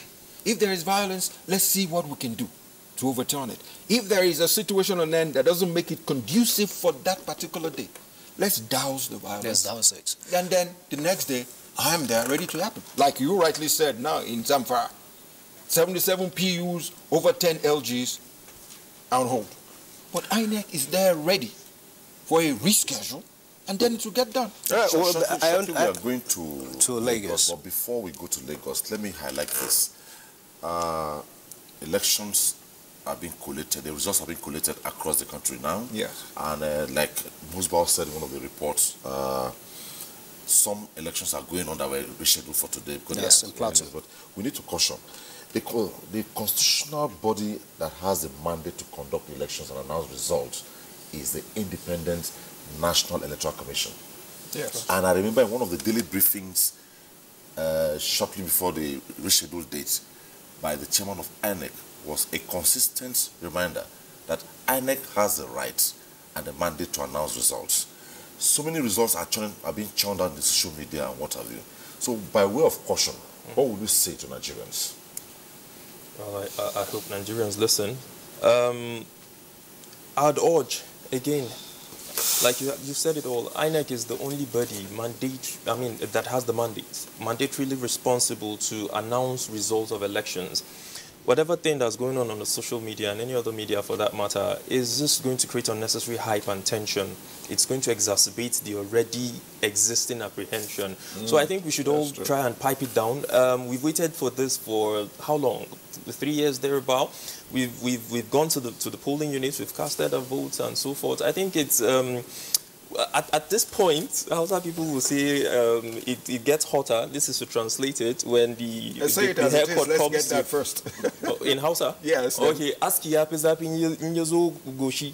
You know, that's like, it gets even more difficult when the haircut comes to the front. So basically what you find is a lot of people have this inbuilt desire to give out information. Let me be the first to put it out there. Let me try to oppose the other person who's in the other party. Let me try to taunt them and things like that. And then in the course of doing these things, we find that we begin to grow the tension, and then it escalates to a level where we cannot control, God forbid. So I would urge that people try to maintain caution in the course of giving out information. It's not your duty, it's not your responsibility. You're trying to be the social perfect, social media hyped guy on Twitter and on Facebook who gets a lot of comments for the things he does. But again, like you mentioned, I think we need to hold our brakes, we need to shield our swords, we need to hold on for the body that we, on our own, through the instrument of government, gave the responsibility to say, you can conduct these things and announce. Okay. Please, was civil enough to do that.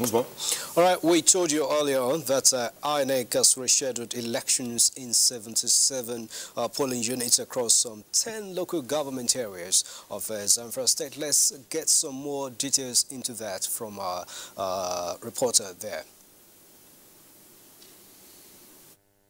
I'm now at the Zamfara State office of the Independent National Electoral Commission, INEC. The Presidential and National Assembly election in the state is not yet over, as the exercise did not take place in a number of polling units across some 10 local government areas of the state. With me is the head of Publicity and Voter Education State Office of the Independent National Electoral Commission, Malam Garba Galadima, who will tell us more on why and where this problem occurs. As you are aware, and we have told you before, in Zamfara State, we were not able to distribute the sensitive election materials on time because on 21st, that is on Thursday, we loaded all the trucks with the sensitive materials that will be deployed to the various local government areas in the state. But we loaded them with the sensitive materials that have no, that is the ballot papers that have no APC candidates. Then as soon as we received directives from headquarters that we should include the APC candidates, we had to retrieve all those ballot papers and load them with the ones where the APC candidates appear. That's why we were not able to dispatch all the sensitive materials to the local government areas on time. It was only on Friday by noon, 12 noon, that we were able to see that all the trucks left the CBN to the local government area. So that actually affected the distribution of the materials down to the presiding officers at the polling units. So is the sole reason? It's one of the reasons is that is late arrival of the sensitive materials to the polling units. Another problem is the malfunctioning of the smart card readers in some of the polling units where the elections were built to take place. And another one is the issue of banditry. Everybody knows the issue of Zamfara State. So we had to reschedule the election of some of those polling units in the affected 10 local government areas to today. So now the election is taking place. How many polling units are affected? Roughly we have 77 polling units affected. So now what is the situation? Have you mobilized your staff to the affected areas? For already we have all the staff on the ground who will conduct the elections, and they are now doing their job. So we hope that by the end of the day, everything will be in order. Collation of the presidential election result is scheduled to commence here this morning. What is the situation now? Okay, you know, I said 10 local government areas have been affected.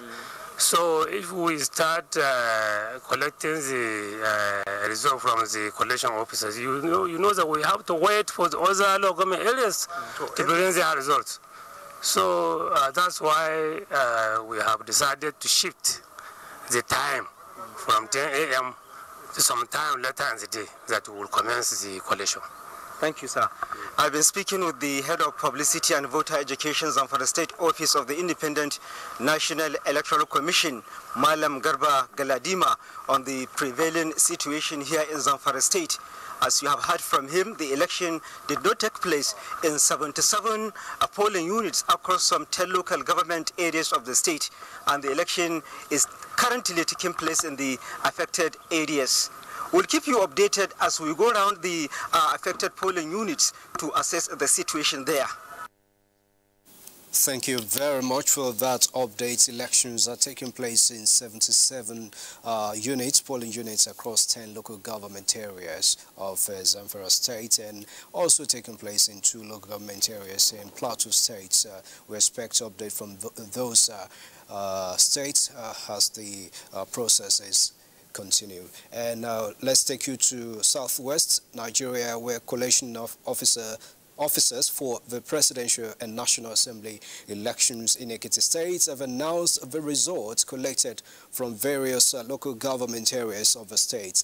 Ayodeji Ogunsha can report that the results of National Assembly elections have already been published.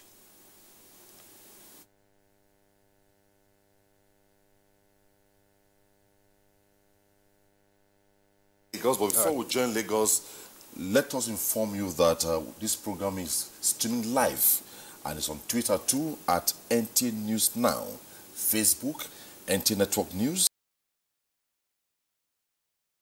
live. Let's see from the big screen that Bayo Adewusi is ready to give us an update of developments in Lagos a day after the elections. Hello, Bayo. Good to see you.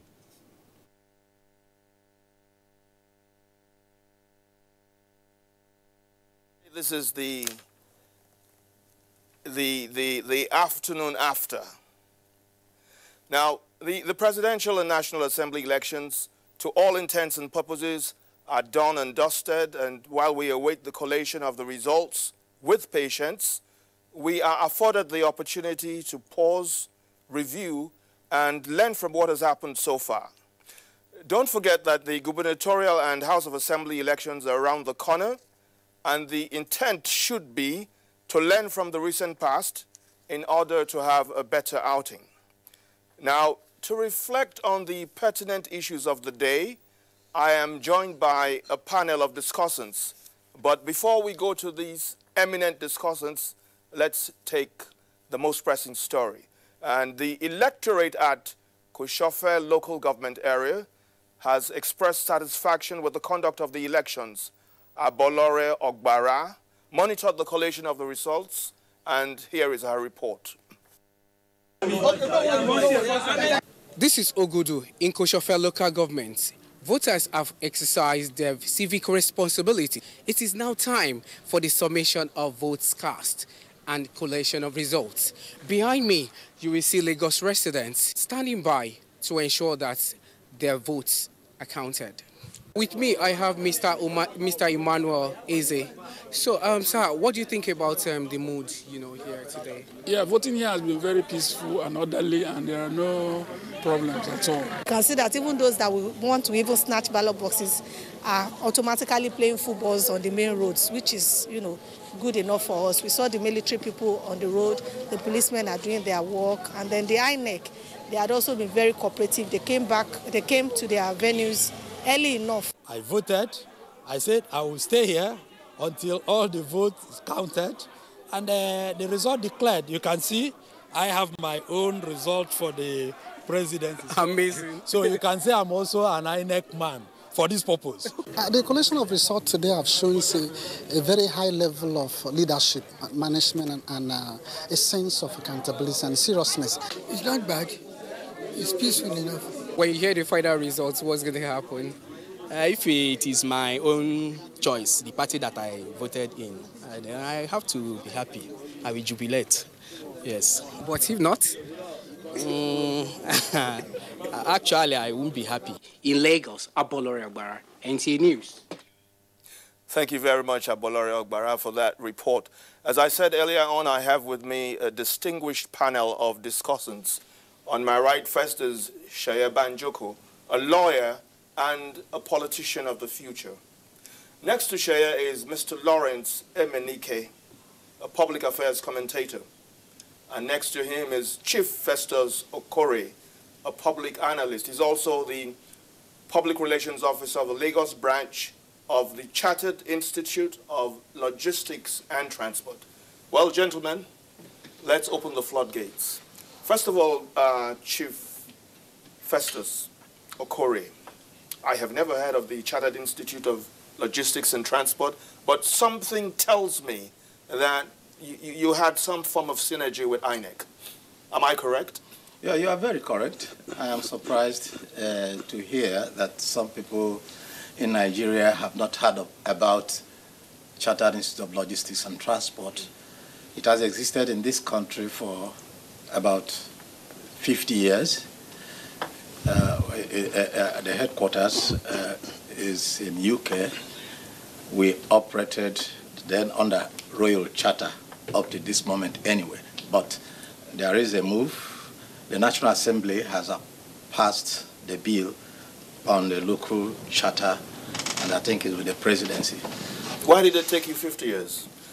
If you have been that effective? Yeah, we have a serious problem. The problem in this country, if you ask me now, we may not have had the transport policy for this country.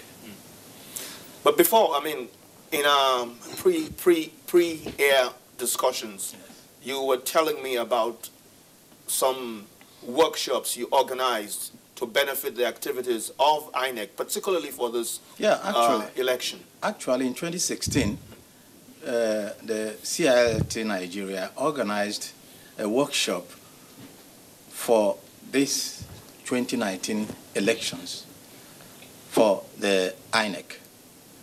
Did they take advantage of it? Yeah, well, of course, this workshop involved all the commissioners of INEC from all over the Federation, especially the logistics department, the operations department of this.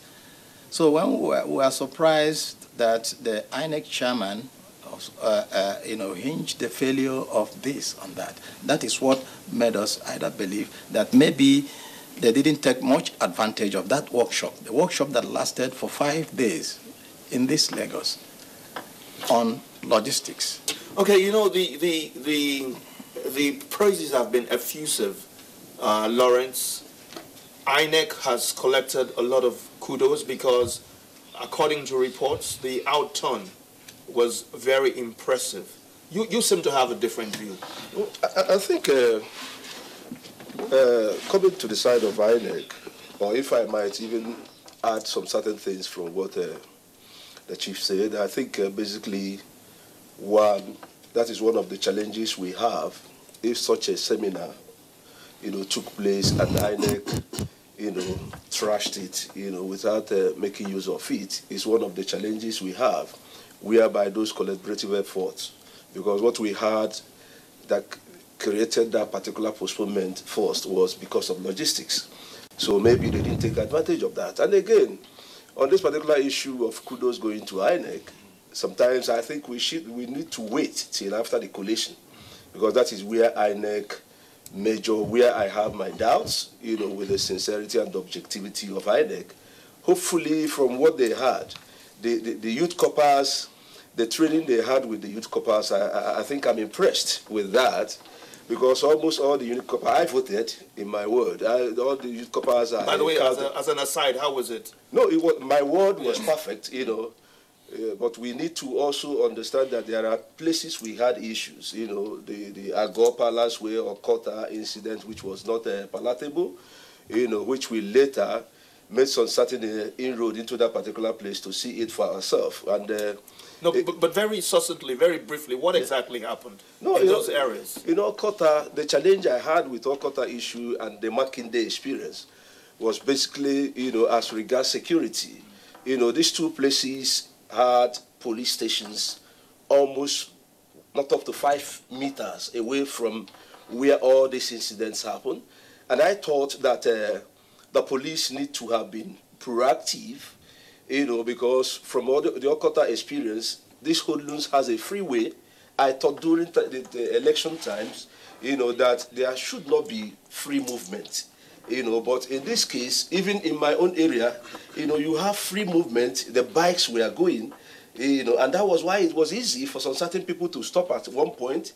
They invaded about 4 polling units in Okota, one after simultaneously, taking advantage of this, destroying it, burning it, and so many others from one polling unit to the other. And the security agencies. I don't know whether they existed there. That is the concern that some of us had. In Makinde police station, the same thing happened. We are almost directly opposite the police station. So if those guys could be bold enough, to cause such a level of mayhem, on those areas, what of other places? So I think on security, I have my doubts with the sincerity of the apparatus. It might not be an INEC issue because almost all these other agencies had budgetary provisions to them. The military I had their own budgetary provisions, the NSCDC, the Civil Defense, the Customs, and so many others had budgetary provisions regarding this election. So for us to have... Nothing of such should have happened. Nothing of such should have happened with the level of budgetary provisions that was given to these agencies if they were really sincere of the objective that they were sent there for. Mr. Sheye Banjoko, as a lawyer, why is it possible in this day and age for people to conduct themselves with such impunity? Unfortunately, there's still a gap between law and the enforcement of law. So certain laws exist that are not being enforced to the best of the abilities of law enforcement agencies and the system as a whole. If somebody conducted himself in a way that was against the law 4 years ago and the person finds himself free today, there is a tendency that he believes he can go ahead and do the same thing. So I think that's it, the gap between the law and implementation. Yes, but what about what role do politicians play? I understand that there is a lot of godfatherism in this regard because some known miscreants, some known thugs have the support to the highest level of government. Politicians. As long as a lot of people continue to sit back and watch others take charge of the political process, we're going to have situations like this. So if a politician sits in his house and controls issues through thugs, it is because there are thugs to use and perhaps the thugs outnumber the electorate. In actual fact, in a game of numbers, you can't actually have as many thugs as you have voters. Okay, I understand that there's an aversion for violence in some people, and which is different from others. But when there are more people who are intent on ensuring the sanctity of the process, the thugs will begin to have a rethink and a step back. So people have to, come out more and ensure that we put the pressure on, so that, All right, gentlemen, we're at the collating stage. From the reports that we have gathered, the voting process, given some pockets of disruption here and there, but generally speaking, it seemed to have been smooth sailing. Now, we're at the process of collation. Are there possibilities for mischief in this process? Chief Okore, let me begin with you. Elections do not end on the electorate casting their votes. There is possibilities of mischief from collation, even after the collation, until even the litigation. The election material should be preserved. They should be retrieved. And that is what we know as reverse logistics. There should be a conscientious preservation of all elections materials, voters register, voters cards, and all through. Because at the end of the day, any election process that does not end at the elections might end in the court, in the law court. Therefore, there is possibility of even compromising either by the INEC staff, by the security agencies, and so on and so forth. So it doesn't have to end there. Well, somebody spoke about contingency plans, and that there didn't seem to be enough contingency plans in the elections of yesterday. Mr. Menike, what's your view? Yes, I will support that assertion because, one, realistically, what we saw had a lot of loopholes, which I think by now, INEC would have surpassed some of those challenges, because if it goes to continue like that, we had it in 2015, and again it repeated itself with almost all I'm more concerned about the budgetary positions that was given to INEC, which has always been, this one I think is double what others have been getting. So I thought some of those things would have not been there. But I think let us watch and see, how the situations are being dealt with now regarding this coalition. Because just like you rightly said, it doesn't end at casting your vote. It continues there. But from what I saw and my experience in my own personal, where I voted, I discovered that all things being equal, if we follow the mindset of the characters I saw, the youth corpers there, there was this idea of one checking, this check and balances with INEC officials there, the youth corpers, and the police. So I saw where an organized, the synergy was there among all these parties. So if that is the way it will continue to the coalition, and I will not have my fears. But I think the major fear I will have with what I saw at the polling unit where I participated, it will be at the coalition point and the announcement, at the end. Gentlemen, electronic voting, I think that is the ultimate. How far away do you think we are from that? As a nation, I think we desire more. We desire the best. Because I cannot say that I can't categorize Nigeria as one of those fourth, what do they call it? They say third world, they say second world. But I think we've improved. With some certain things that has happened in the past, I thought by now that we must have had some certain challenges that we say, yes, we've surpassed this. You understand me, that we are entering into this. So going by your question, electronic voting, if you check out the number of the countries that are using those ITs and so many other things, Nigeria, we are not lacking behind. So it's all about having the right people with the right mindset. You understand me? A conducive environment to do the right thing, the mindset to do the right thing. It's about sincerity of purpose. There's nothing, nobody is asking anybody to reinvent the wheel or even change. Others have done it. Other countries that are sincere, that wants an improvement in every institution, you understand me? They're always there to make changes. Do you share his view? I have, but the sharing I'm going to have on that goes far beyond that. Okay. Even if, whether it's electronic or whatever, there has to be budgetary provisions quite on time. Mm-hmm. If it is 4 years, pass the budget for elections, when you know that election comes up every 4 years, pass it on time and give it to INEC to begin to prepare. All this ad hoc arrangement makes nonsense or whatever logistics. Well, Shehe, you are, you intoned the other time that you intend to go into politics with both feet. So you are the politician of the future, but nobody is going to hand over power to you on a platter of gold. Are the youths doing enough?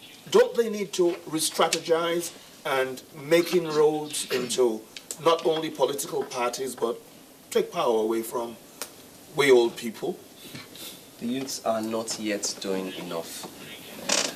They are the beginnings, the stirrings of the consciousness we can see now. Is it enough? No. The youths will need to re-strategize, like you said. This strategy will include an understanding of the political system, the political structure. It will require an almost forensic analysis of that structure and how to integrate into that structure to cause the kind of disruption. Do you have to integrate?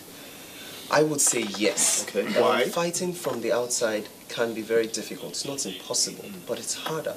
I think that to the extent that we have quite established political parties, for instance, it will be beneficial for youth to enter into those parties.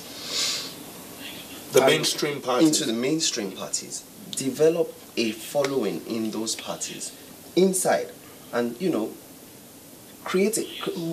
get your motivation from within, okay? By the time these youths are exposing themselves to the populace as candidates, they're coming with a force from behind them that makes them, you know, that ensures that the established politicians will have to listen to what they have to say and give opportunities accordingly. Like I said, we're seeing the stirrings now from outside and from within sometimes.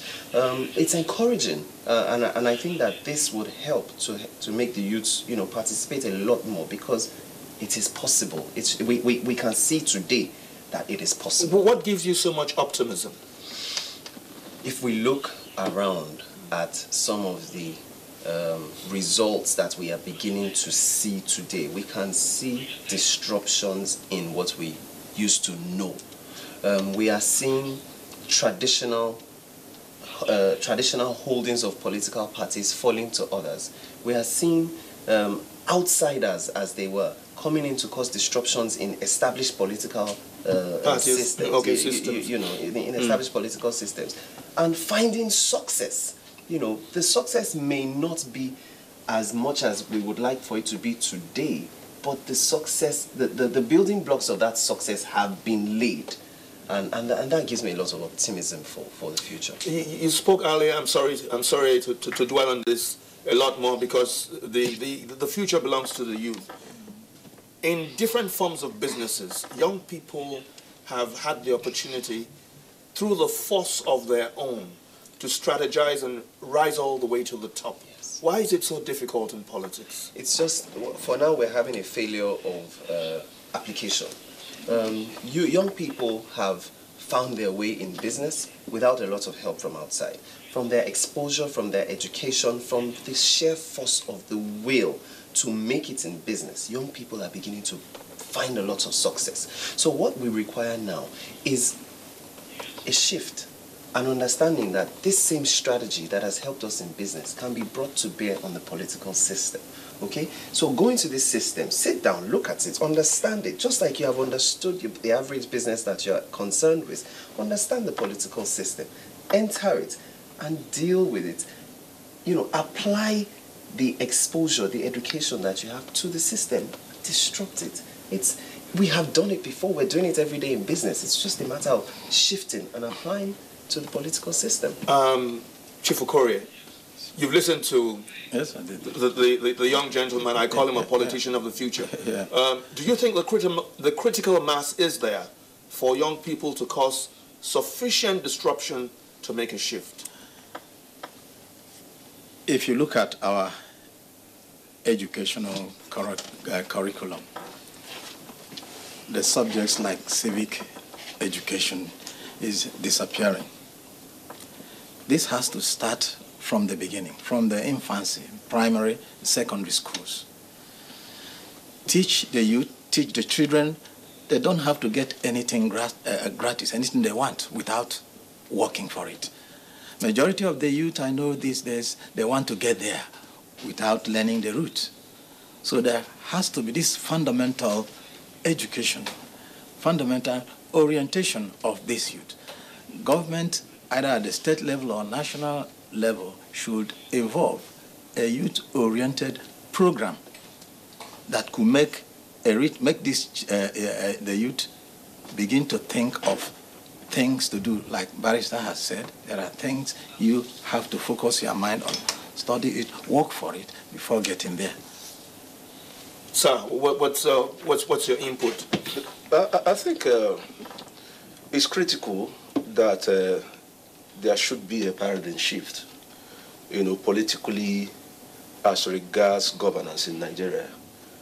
And I think the youth when you look at the age from 18 years and above to the level you call the youths, you will discover that we have the numbers.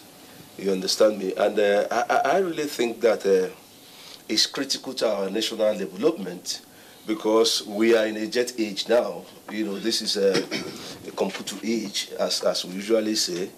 And it takes a lot knowledge, a lot development, research, for one to find himself in leadership. One, it's not only about market business. Leadership now across board, just like you mentioned in the other discourse about the Obamas of this world. You can see the current French president. These guys are youths. These are people that are so much exposed, in their various fields. And education has a lot to do there, So I think the youths need a lot foundational issues to deal with here. Regardless of whatever anybody is giving us, man, you would have asked somebody who would say, oh, look at the governor of this, look at the, are they not youths, what have they achieved? But also we have old men that have failed, in their positions as leaders, and they are not using it against them. So I think it's for the youths, to come together, to even know what they want. There is a lot that the youths need to do in Nigeria, based on the situation we found ourselves. And with enough understanding of what politics is all about, with enough understanding of the vision, our focus of where that leadership, because it decides everything. Whether you are a banker, whether you are an engineer, the policies of governments has a lot to do with whatever you are doing. And if you don't have the right people with the right mindset in leadership, that is why we are lacking behind. And the only theory, the only slogan you have now is, oh, these guys are, they say they are not employable. What made them not employable? Because of the system we are running. You have a course that's, you have a course that's supposed to take 4 years. Before you know it, the young man is, almost 8 years or 9 years wasted for nothing. So these are the challenges they have. Thank you very much, sir. Chair, tell me about visionary leadership. And given the climate, the background from which we're coming, as Chief Okorie has said, the values are distorted. I was speaking the other day with the State Director of the National Orientation Agency, and he believes that a lot of things in terms of values are lopsided, and they have an almost uphill task reversing those values, no thanks to our so-called leaders and elders. So talk to me about visionary leadership, which guys like you should be mulling over. Let me start from values. Our value system is in the doldrums. That is a fallout of what has gone on before for us. So here I am, a young man, growing up and seeing how things are currently being done. There's a tendency for me to get into, there's a tendency for regularity. You see, I just get into the flow and think this is how things should go. I need to take a step back, okay? Sit down, tell myself, no, this is not the right way. This is the way things are currently being done, but it is not right.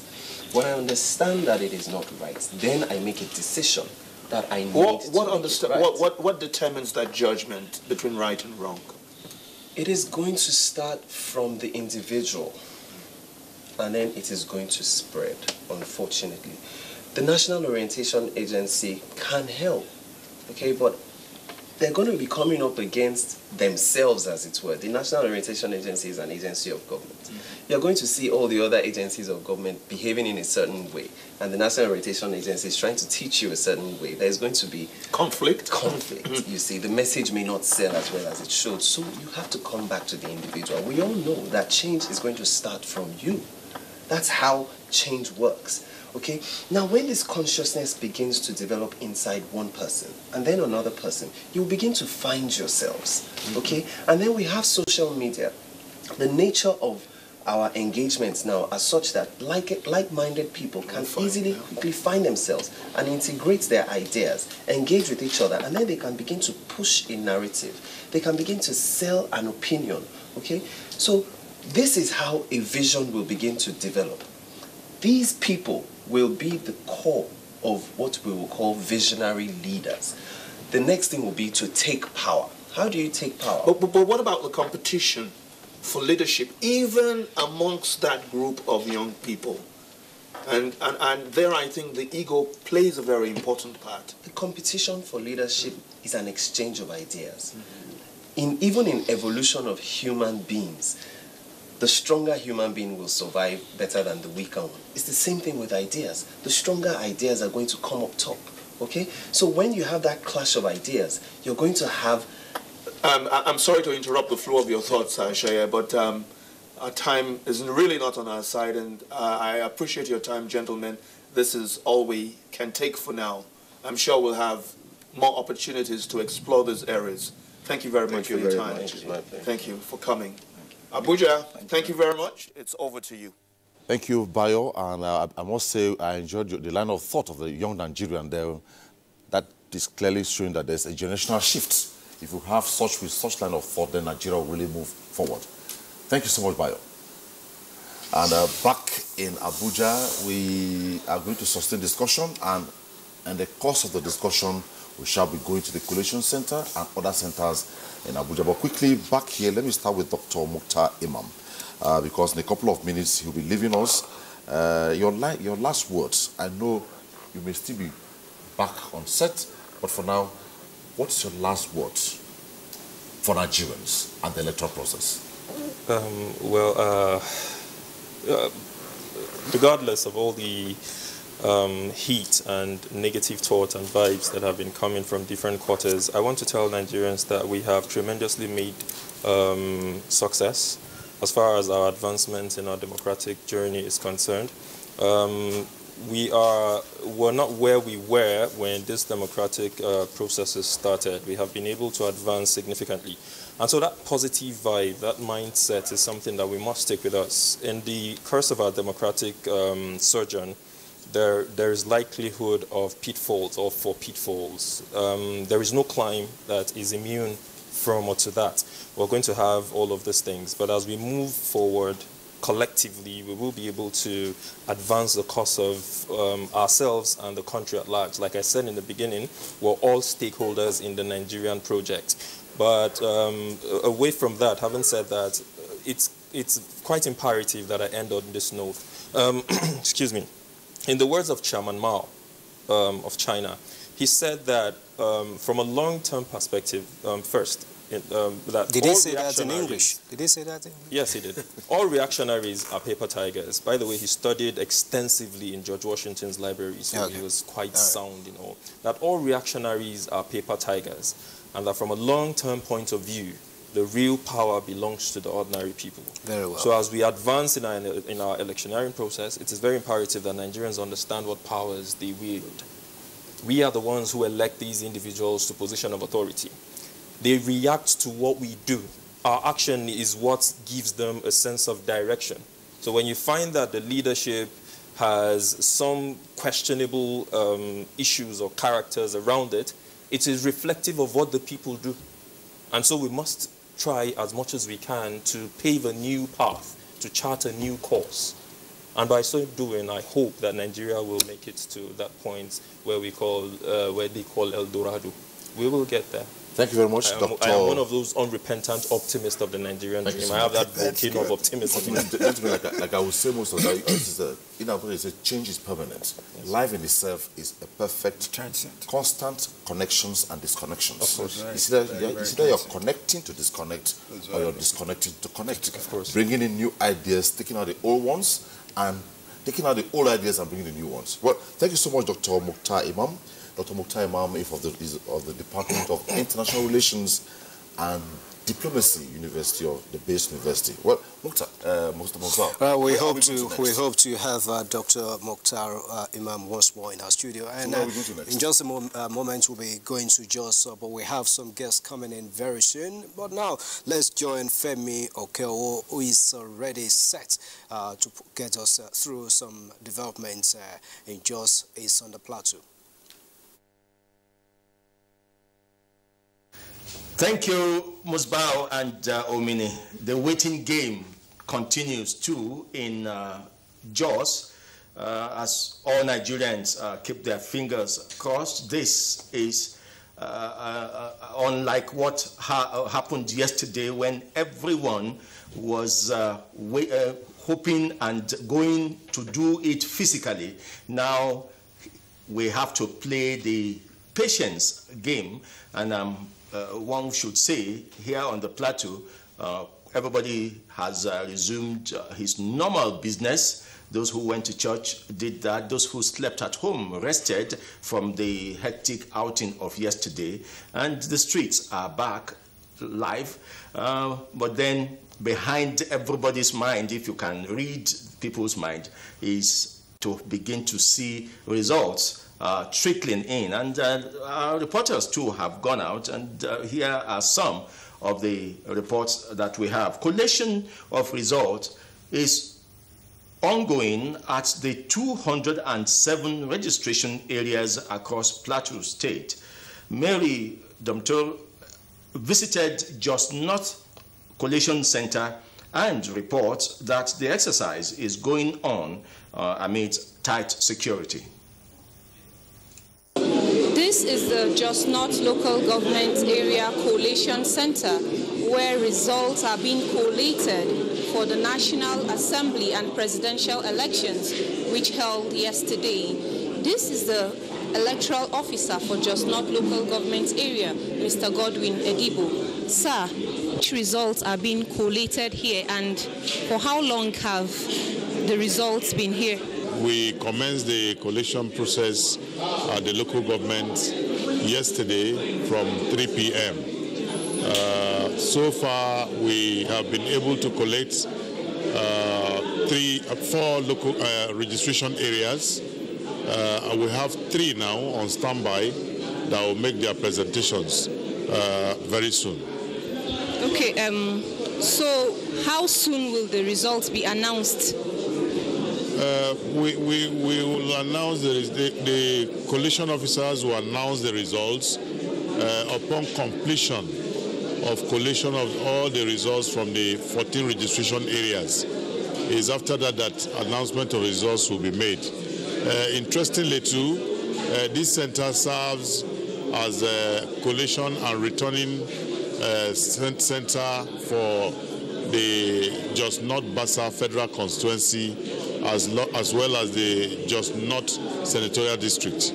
And all the declarations and the returns will be made here in this center. The process is moving smoothly, though slowly, but everything is going very, very smoothly and peacefully. The process is moving without any problem, but there are some few challenges of turning up of the ward results. They have not been coming at the time we were expecting them to come. It has been a very Herculean task due to the fact that the number of political parties that participated in the election are much. And at the end of the day, only few of the parties were able to fill the candidates. We were here, we had a sleepless night. You can see the collation is ongoing, and it has been a smooth exercise, even though the turn-up or the collations from the registration areas is still slow, but yet it's a nice collation because we are not encountering any challenge here. So it's back to you in the studio. Thank you very much, Mary. Let's just emphasize that that report came from a registration area collation center.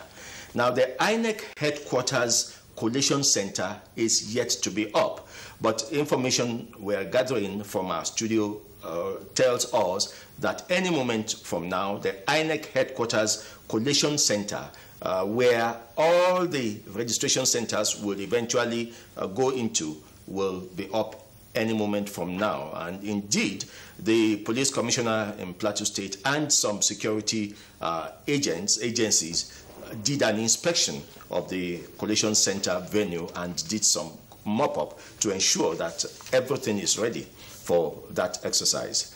Now let's take some other stories coming from the polling units, but this time it's not directly about the casting of vote or elections. It is about the opinions of major stakeholders in Plateau State.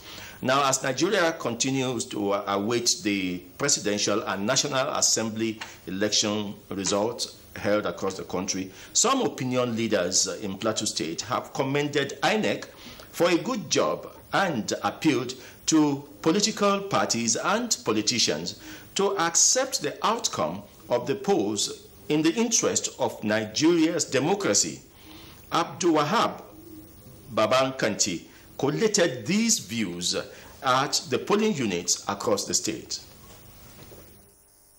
From the farthest local governments in the southern zone down to the state capital, the elections were adjudged to be generally peaceful. We don't have any problem anywhere. If we have a problem as a chief security officer, I should have known up to this morning.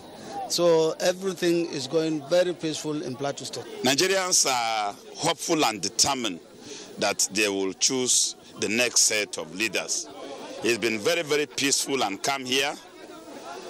And the exchange of fraternity and pleasantry among the electorates is an indication that they appreciate the enormous responsibility of peace as a catalyst for a good and credible electoral systems. Commend INEC for improving the system.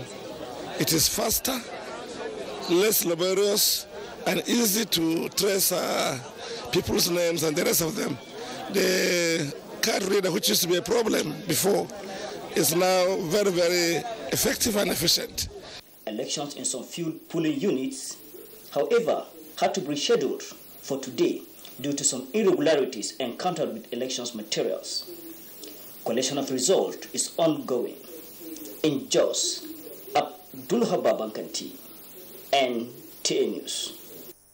Concerning that last statement by Abdul, we will revisit that area when Paul Dama concludes his his story on those centers that were rescheduled for today. You remember we told you about a few centers, polling centers that were rescheduled for today, and we'll bring you before the end of our discussion. For now, let's do an overview of the elections on the plateau and in neighboring states around here. And to do that for us is the Vice Chancellor of the Plateau State University, Bokos, Professor Johanna Izam. You're welcome to Nigeria Decides. Thank you very much. Now, it's my first contact with you on Nigeria Decides, so let us allow you express your thoughts about the process of elections so far in 2019. Well, thank you very much. The background was that of great anxiety, as you know, which was fueled essentially by the kind of commentaries that we saw before the election.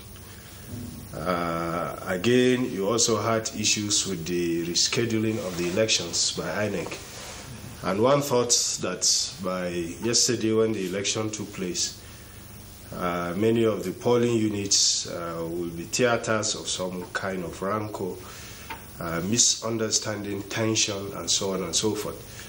But honestly, what we saw here on the plateau is one that can be described as really very peaceful conduct.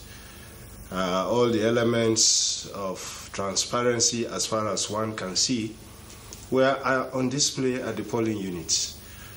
Registration or accreditation and voting simultaneously taking place.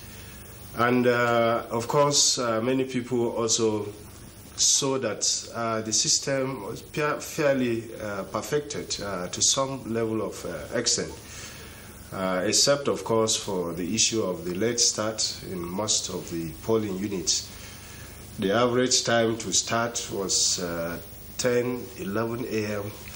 But statutorily 8 o'clock. But statutorily they were meant to start by 8 o'clock. Yes. And again, the logistic issues. But by and large, it ended up well. In a number of places that I know where the starting time was not observed, the electoral officers gave some extra time so that everybody will have a chance to vote. And again, let me emphasize again that it was very peaceful. And I think we are grateful that we have seen such level of peace this time around holding elections in Plateau State. Now from your observation of our political process, and we are 20 years into this current dispensation now, let's look at it as an overview. Do you think Nigeria is building a political culture? Or, and if there's any difference in it, do you think Nigeria is building a democratic culture? Well, as far as the organization and conduct of elections is concerned, my personal and honest view is that we are moving forward. Well, there may be challenges, and every human organization faces these challenges. As a project manager, I know even in the way we run our homes, you sometimes set targets or things to do, but along the way, you have to deal with the challenges that come up. And so in the organization and conduct of election, I think we are deepening the process of democracy in Nigeria to the extent that, yes, we can see, like I said, the deepening of the elements of transparency at display at the polling units. You also recall that significantly, in all the 207 wards, one is yet to hear of any story of ballot snatching, which used to be the case in the first and probably second republics when elections are conducted. So to the extent of the organization and conduct of elections, I think we are moving forward as a country. We can only hope that INEC will continue to improve, beginning from even the governorship elections that come up in the next 2 weeks, on some areas of management of logistics so that time efficiency can also be enhanced. Your answer dwelled more on the conduct of elections. You said it yourself, in the organization and conduct of elections that we are moving forward. But democracy and political culture goes beyond elections. Yes. So what is your assessment if you have to expound the horizon to look at our general day-to-day conduct as a nation, both in administration and in followership? Are we building a democratic culture? Are we building a political culture? Well, to the extent that one observes a reduction in the negative conduct of electorates in the last election, like I mentioned, to the extent that we saw counting and entry of results in some of the units happening even late hours of the day. And you had all the agents of political parties doing this together peacefully without fighting themselves. Results were being filled under sometimes even rechargeable lanterns, and there was no fighting. I think Nigerians are beginning to accept more the culture of democracy, and we can only hope that whatever the results, I think we should be able to accept that. And like you said, there are many facets of democracy. The other issues, of course, is the issue of the plurality of the Nigerian political space in terms of the headache that we had with the numbers of political parties contesting in the election. One will have wished that moving forward, because you will notice that some of the problems that occurred at the polling units in terms of time management was because of the large number of ballot papers that had to be sorted out. If you look at the size of the presidential ballot paper, carrying a list of over 70 candidates, a significant number of them not scoring a single vote in the polling units. I think that some level of intolerance also has to be minimized going forward, so that the diversity of opinions, the aggregation of views in the Nigerian political space could be narrowed a bit further, so that consensus building and nation building efforts will be based on platforms that are easier to manage. Consensus building, to use your term, would be done politically. It would be done by the people. And the Supreme Court relied on the constitutional provision of freedom to associate. That seems to be what has expanded the scope of forming political parties now. Now, can there be anything done, even if it is by legislation, to encourage consolidation of ideas? Everybody seems to think that only through his own idea can we have good governance. So we have 73 people vying to be president. How can we consolidate ideas and move together as a people to get good governance without the proliferation of candidates? Yes, I would have thought that immediately after these elections, one of the challenges that needs to be squarely addressed is reinforcing the excellency of the Nigerian democracy, looking at the electoral laws of the land. And I think such issues like this, yes, there are constitutional guarantees for freedom of association, but we also know that in many countries that have probably even more diversities, the practice is to have fewer political parties. Not everybody will agree with this, but if you look at the US, for instance, you are talking about two major parties in the political space. And so I think that we can look at legislation, as you put it, to see how some of these things can be addressed. But most importantly, national conversations must continue so that freely on our own volition, we will see the need to narrow the diversity, because it doesn't make sense to some of us that 71 platforms, I mean, 73 actually, platforms for presidential election, when we actually know who the serious candidates are. So with all due respect, I think we'll do ourselves well if we try to look at these things. Okay, let's take on some of the issues that were raised in some of the reports. People would expect that at this time of the day, we should have started having at least results from federal constituencies. But the reporters noted, and indeed the resource persons they interviewed complained about the low turn-up of polling officials from their various polling booths to the registration centers. I thought INEC could also give a timeline by which polling officials must bring their returns at least 5 hours, 4 hours, 6 hours after the close of poll. Is that possible? Well, like I said, in project management, the plan is actually different from the actual. You cannot excuse it, the long lapse in terms of delay in transmission of results.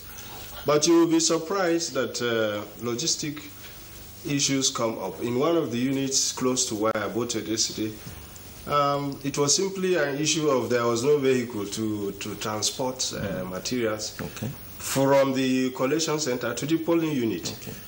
And you never could have planned for that. Probably on arriving, some things could have happened and those kind of events take place. There are also human elements. Sometimes Nigeria is a very, very big country. Organizing election at this large scale, you find out that the human elements alone is a case study in management. Some people were trained as INEC officials, but immediately they got to the polling units, you cannot monitor the behavior. Some simply became something else which you never planned for. But I think within the limits of what we are seeing in the general conduct of this election, we hope that sooner or later the results will start coming, and I think Nigerians should keep faith with the efforts that INEC has made to give us a credible election this time around. You have observed it, and some of the resource persons in our story too have observed it, the peaceful conduct, the peaceful relationship between our people.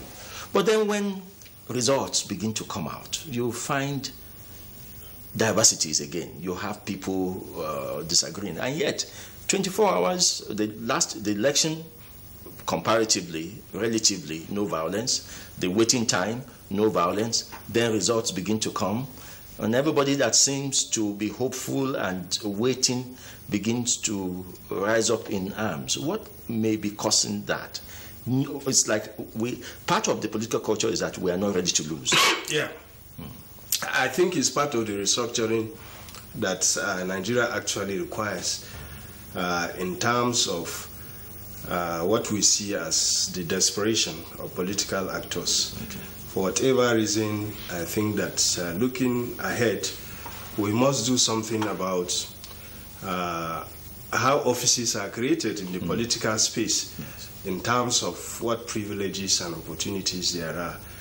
And like you mentioned, elections went on smoothly, but we are praying that there won't be post-election violence as a result of desperation. Yes. Because actually, it is the political actors and their inability to accept results that you see everybody creating platform for crisis or violence, simply because he's not going to win the election.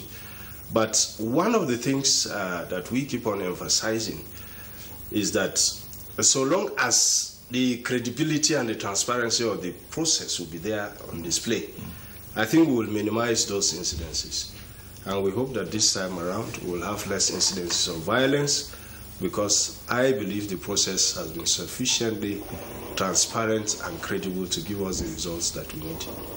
But in spite of the beauty of the process, the transparency of the process, there are intellectuals too that have argued that the winner takes all syndrome of our offices seems to exclude other people once you come into office. Those who get into office become more or less monarchs, and their word is final. And those other people on the outside are completely excluded. So everybody fights to come into office anyhow. Can anything be done in the presidential system we have to include other people who have lost out? Well, except there are constitutional amendments that requires some form of collaborative governance structure. Unfortunately, this is likely to continue.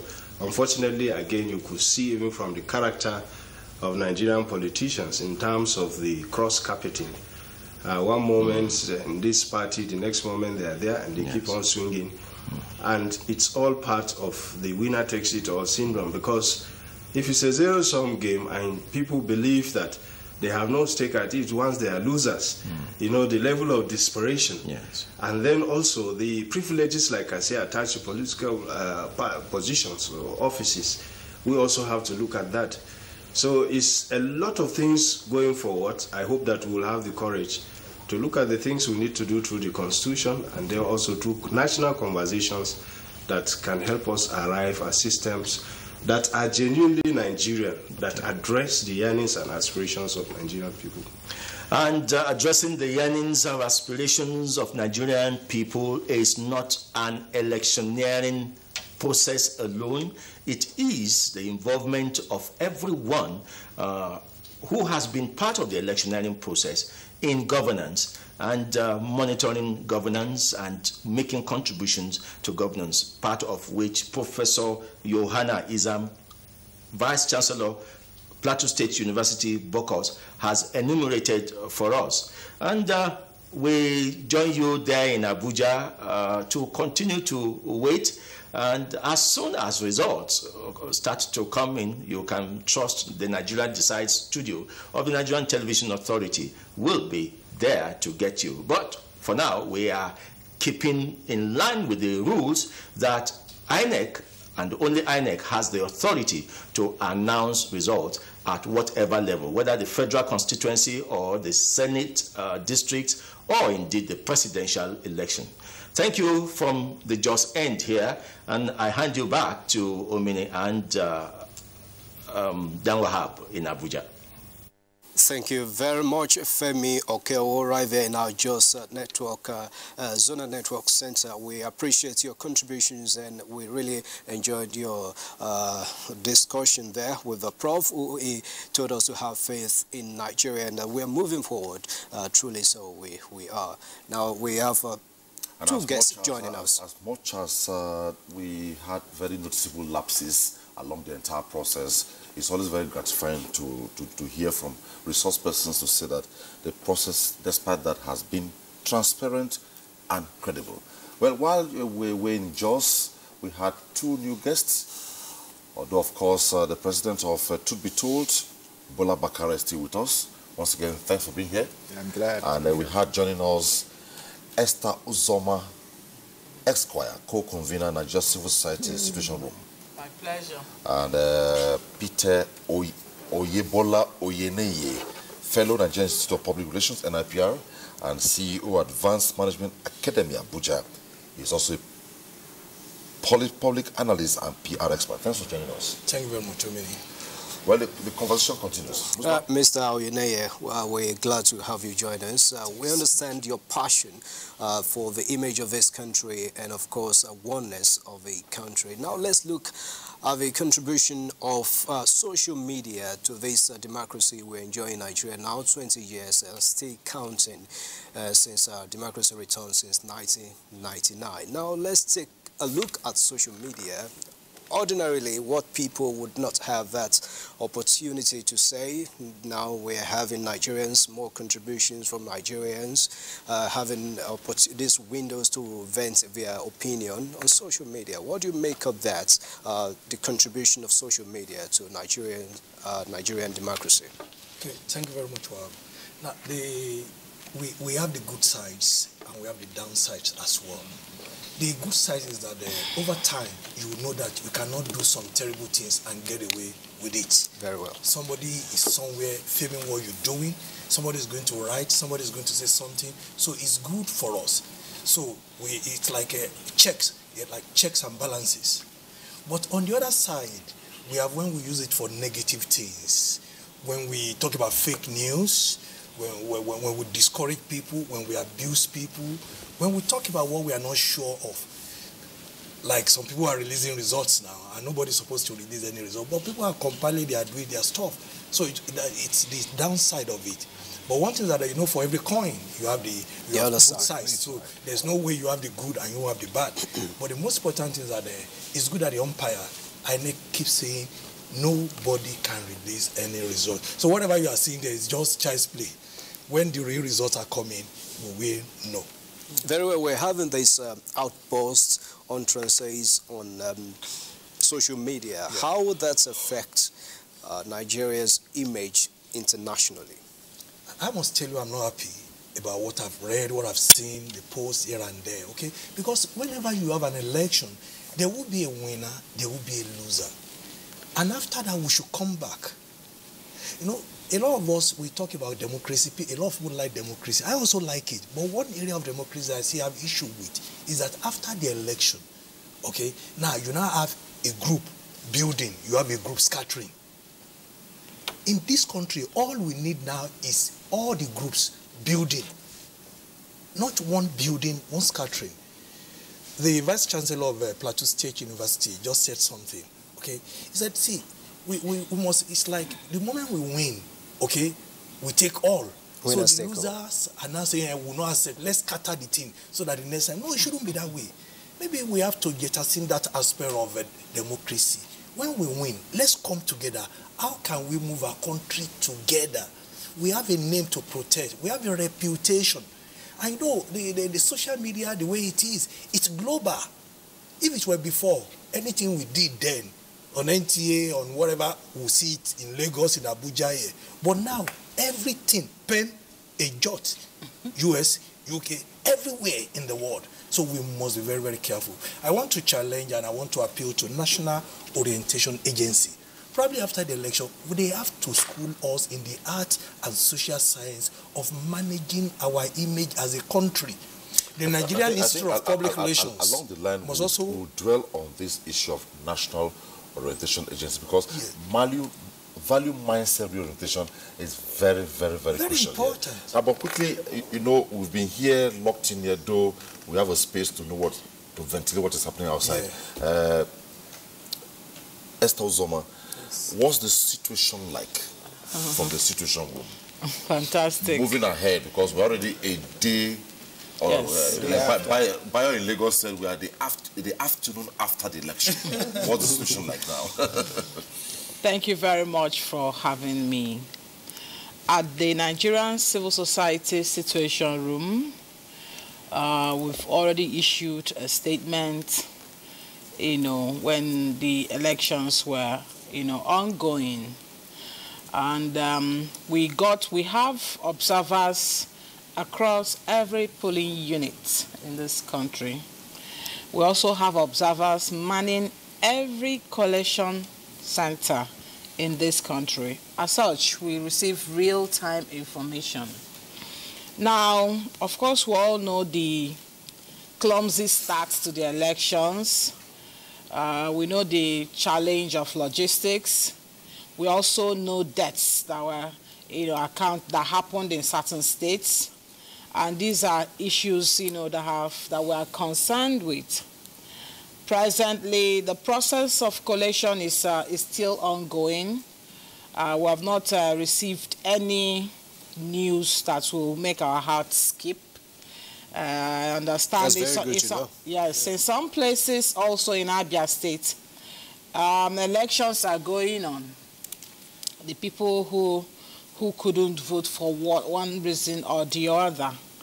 All in all, we cannot, take away one thing: the unparalleled enthusiasm and resolve of Nigerian citizens to be part of this democratic process. It is now a given. People came out as early as 7 a.m., 6:30. They came with their chairs, they came with their mats, they came with their snacks. And they organized themselves. You know how people say that Nigerians are rowdy? No, they came and lined up and they were writing their names, waiting patiently. I think that is a demonstration of faith in the system, in the organization of INEC. I think that shows that, listen, we trust what these people are doing. We trust that our votes will count, and we commended, the Nigerian citizens. For that, you should be involved. And then moving forward, there are issues that eventually we must interrogate. If we say logistics challenge, what does it mean? Does it mean materials were not printed?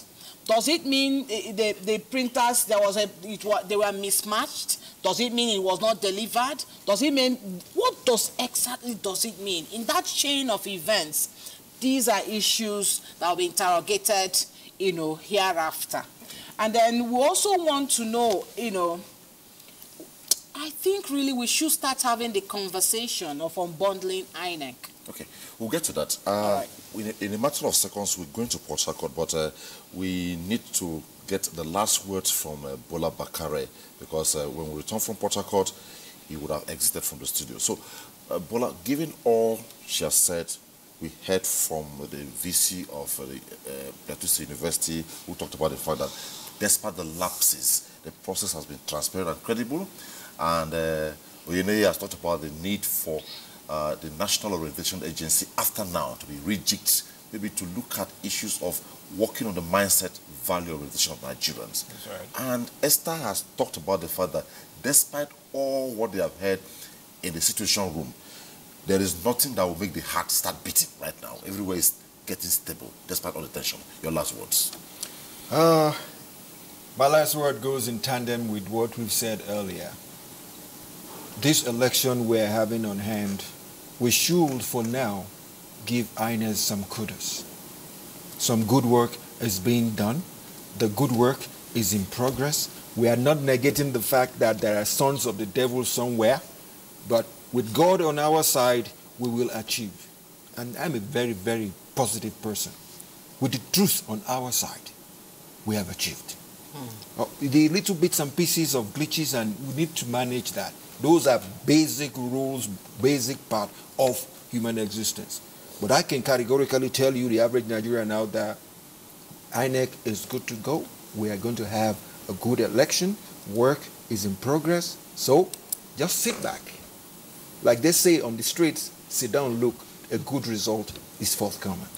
Thank you so much, Bakare, and we appreciate you for spending all the time with us. But it is not yet over until after the elections, because we still have you subsequently in some other sessions. We'll be glad to be here. Well, at this time, we need to remind you once again that we are streaming on social media, Instagram, all that.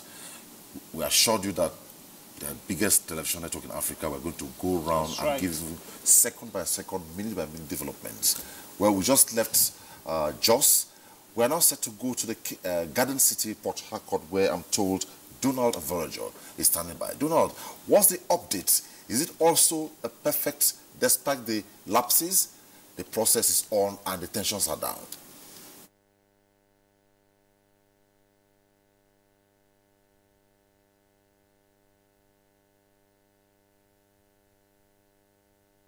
Generally quiet, but...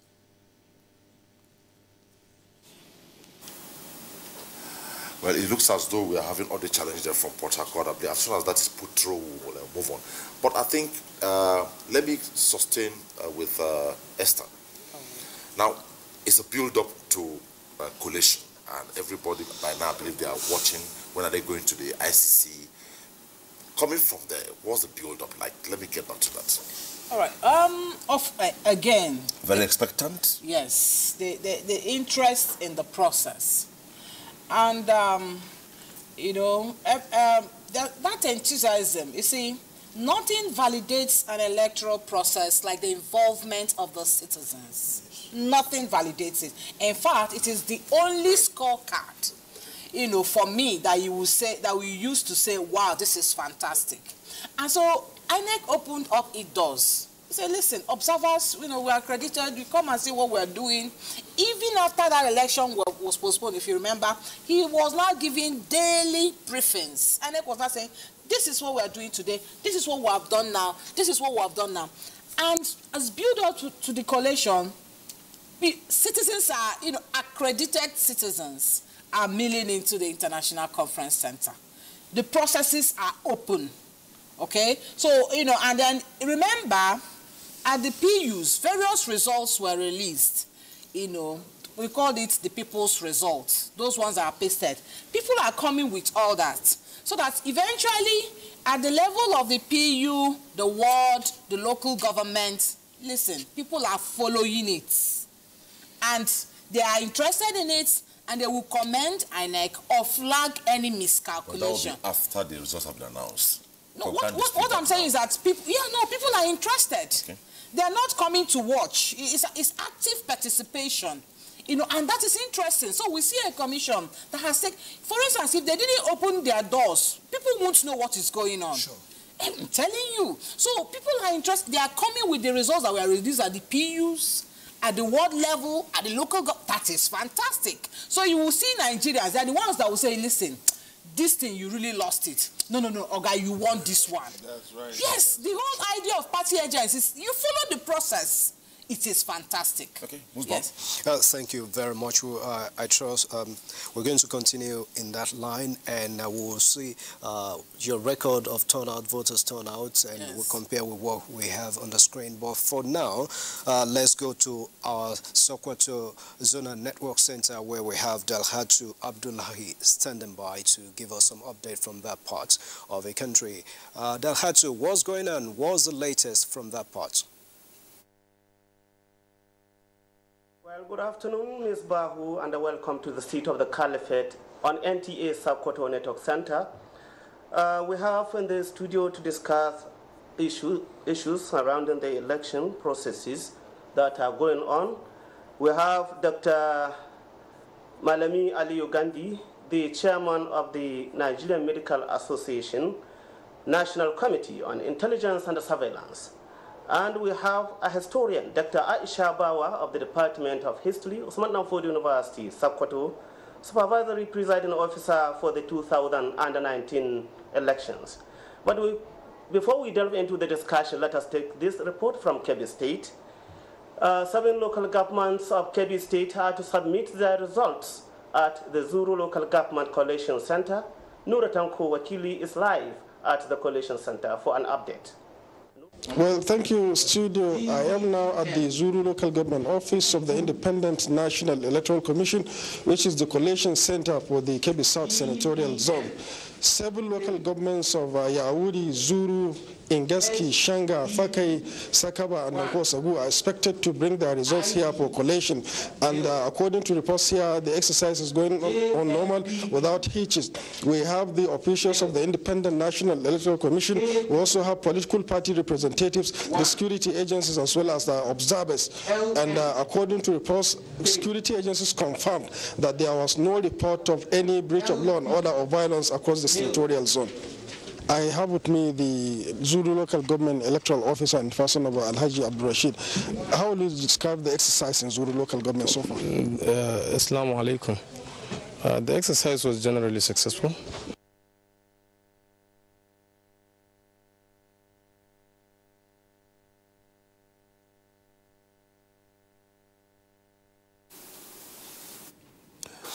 Okay, we seem to be having challenge death with Sokoto Network Center. We come back to you as soon as we're able to establish that connection again, but we continue with the discussion here in the studio. Yes, let me sustain with Oyeneye. He raised a fundamental issue here because the last line of thought raised by Esther clearly shows that truly, take it or leave it, at the beginning of this democracy, we heard so much about nascent democracy, and somewhere somebody came up with an advocacy that one way to build the Nigerian democratic culture is rather than look at geopolitical zones, we should also look at geo-economic zones. Okay. Now, the electoral process is also building. Before now, you would have known where the election is going, but because it is building, everybody is under some kind of edge. Sure. Suspense. Who is going to win? Well, we'll get to that. Now, what kind of value mindset orientation should we be expecting for the National Orientation Agency to build the democratic culture in Nigeria? Okay, thank you very much. I expect that by now we should have a lot of jingles, advert, playlet coming up to talk about the fact that you should accept the results. This thing is not about a part of the country, it's about all of us. It's not about a religion, it's about all of us. If we scatter our country, we have no other country. And let me tell you something, there is so much power in communication. The word has power. What you send out affects people, whether they like it or not, they will be affected by it. If you keep telling people, accept the results, do not fight, no violence, and the rest of them, I tell you, this body has a way of receiving stuff. You may say, I won't accept. It's a lie. When it's time, you accept. You understand? So I expect the National Orientation Agency to start doing that now. Okay? And now, the Nigerian Institute of Public Relations, we are also into communication, talking to people, creating bridges of relationship. Okay? For instance, if you are a Lagos man, you can't enjoy Lagos if Abuja is not there. If you're an Abuja man, you need to go do business in Lagos. You want to fly to Port Harcourt for oil and gas and the rest of them. So you can see that we are linked together. So this should be the job of National Orientation Agency, the Ministry of Information, the communication tools of the government. That's the radio. NTA is doing well, okay? Federal Road Safety, Federal Radio Corporation is also doing well.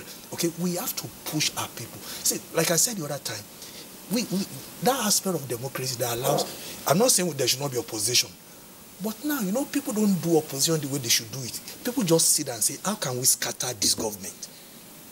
No, it shouldn't be that way. We need to do a lot of building now. Rome was not built in a day. Abuja is still being built. That's like a personal interest against the national. Well, yes. I'm told, like we told you, we have to sustain this. Our brief, the Nigerian television is the Federal Republic of Nigeria. Yes. And we have shot our viewers that will go around the country. Yeah. Port Harcourt is set. We'll come back to this. Okay. And just for a reminder, you can join us. This program is streaming. You can join us on Twitter at NTA News Now, Facebook, NTA Network News, YouTube, NTA/live-Instagram, and NTA Network News. Well, Donald, are you set for us now? What is that update from the Garden City? Thank you very much. I'm happy to tell you that Port Harcourt is generally quiet. We have a peaceful town, regardless of the skirmishes in a few places. Generally speaking, all has been quiet. I've invited to the studio to join me in looking at the issues after the elections. One of them is Mrs. Beauty Ibiama, Head Gender Unit INEC Rivers State. She will be talking to us about a few things on the elections and collations as they happen.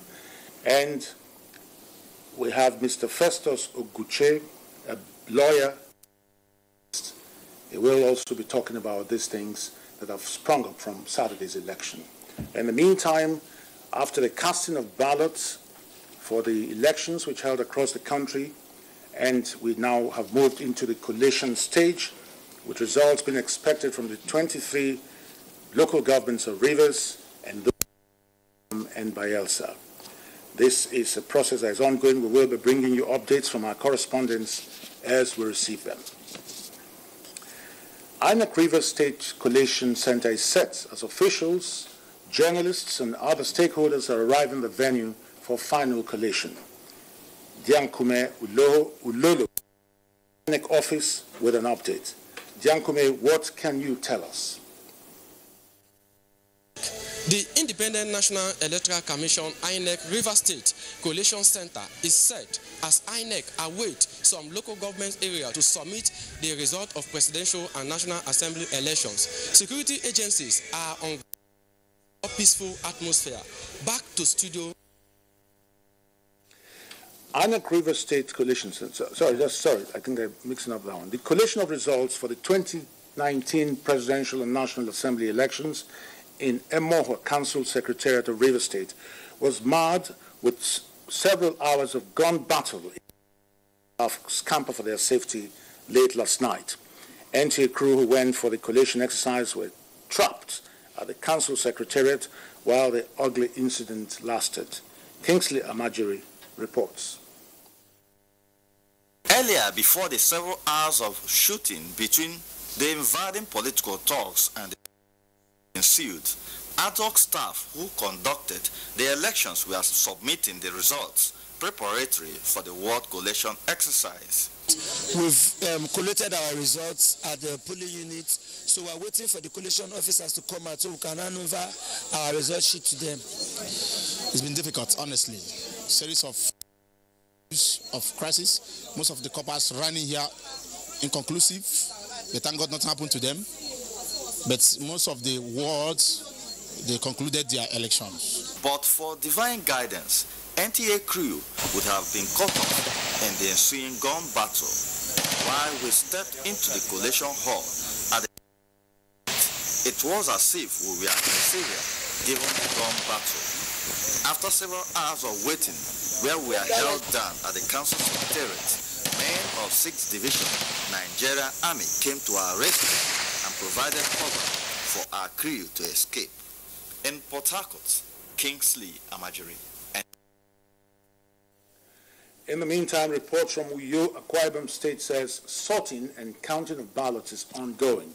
Correspondent Adidion Iba spoke with us with an INEC official on the collation process.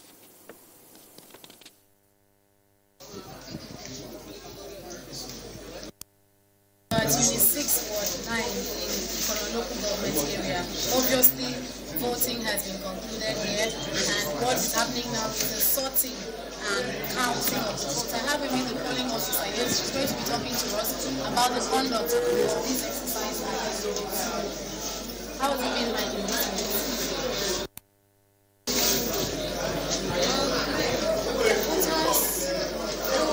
With respect to the collation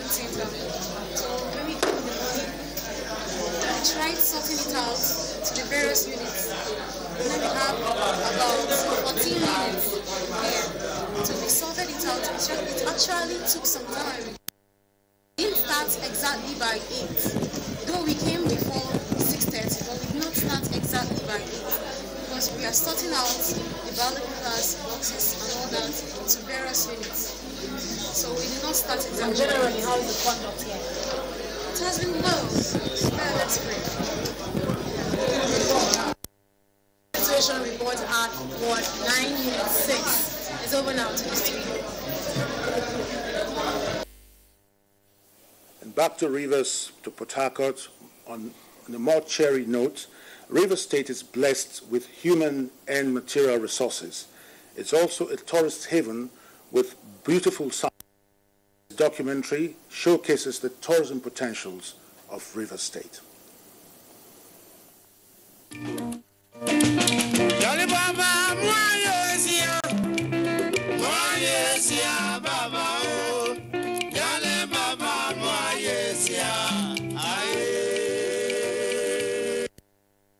The beautiful city of Port Harcourt, referred to as Golden City, along the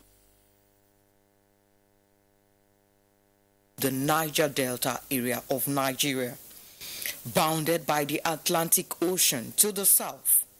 Port Harcourt and its people have unique cultures, peculiar topography, and sparkling potentials, creatively harnessed to make the city an attraction for many tourists, both within and internationally. At the heart of the city is Port Harcourt Pleasure Park.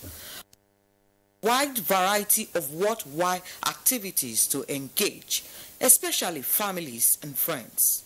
We don't have any challenges, as it were, and so people are free to visit any of the local government of the state that they want to visit during this holiday time. Have fun, meet with their family members, their friends, colleagues, and whatsoever. Have discussions, have parties, free, night and day. We don't have any challenge. A few kilometers away from the pleasure park is the Garden City Amusement Center, the Polo Club, and the 18-hole golf club, a prime recreational destination. There is no international resort that don't have a golf course. So golf by itself, it's good for tourism. Yes, this is my form of relaxation. And yes, I believe that is also necessary for people, tourists, to come out and play golf. They can do it here. We have hotels all around the course because it's situated in the old GRA. The Isaac Borough Park, situated along the array of Port Harcourt, houses statues indicating prowess of historic military personnel and weapons. The monument of King Jaja of Opopo creates a cross-cultural interactions for tourists. The museum has beholding artifacts of marks, poetry, and sense of the people's rich cultural heritage and antiquities. The way this place provides a window for people to relate with their past, and when they come, when they see, they are excited, because like I have said, some of these cultural practices you don't even see again. Today I saw some artworks about our traditions, the agriculture, textiles and clothing. To come here more times, to have some fun, and I really enjoyed. I learned a lot. At first when I came, I thought that these things were idols. There is also the Port Harcourt Tourist Beach, an amazing site for fun seekers, especially during festive season. Other ceremonies where the famous boat regatta is often on display to spice up the fun and excitement of tourists and visitors.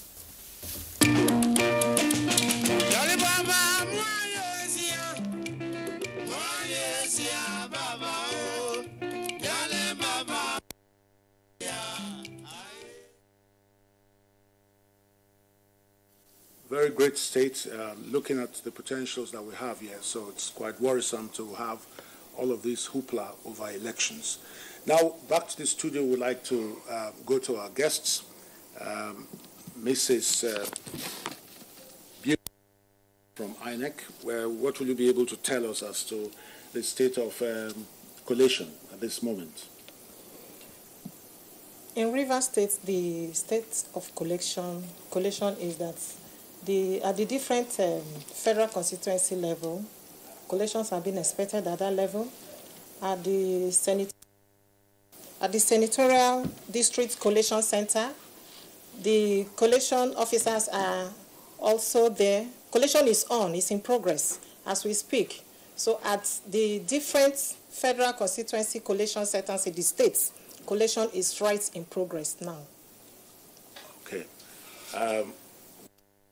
Getting reports that in the social media, people are releasing what they call results of these elections.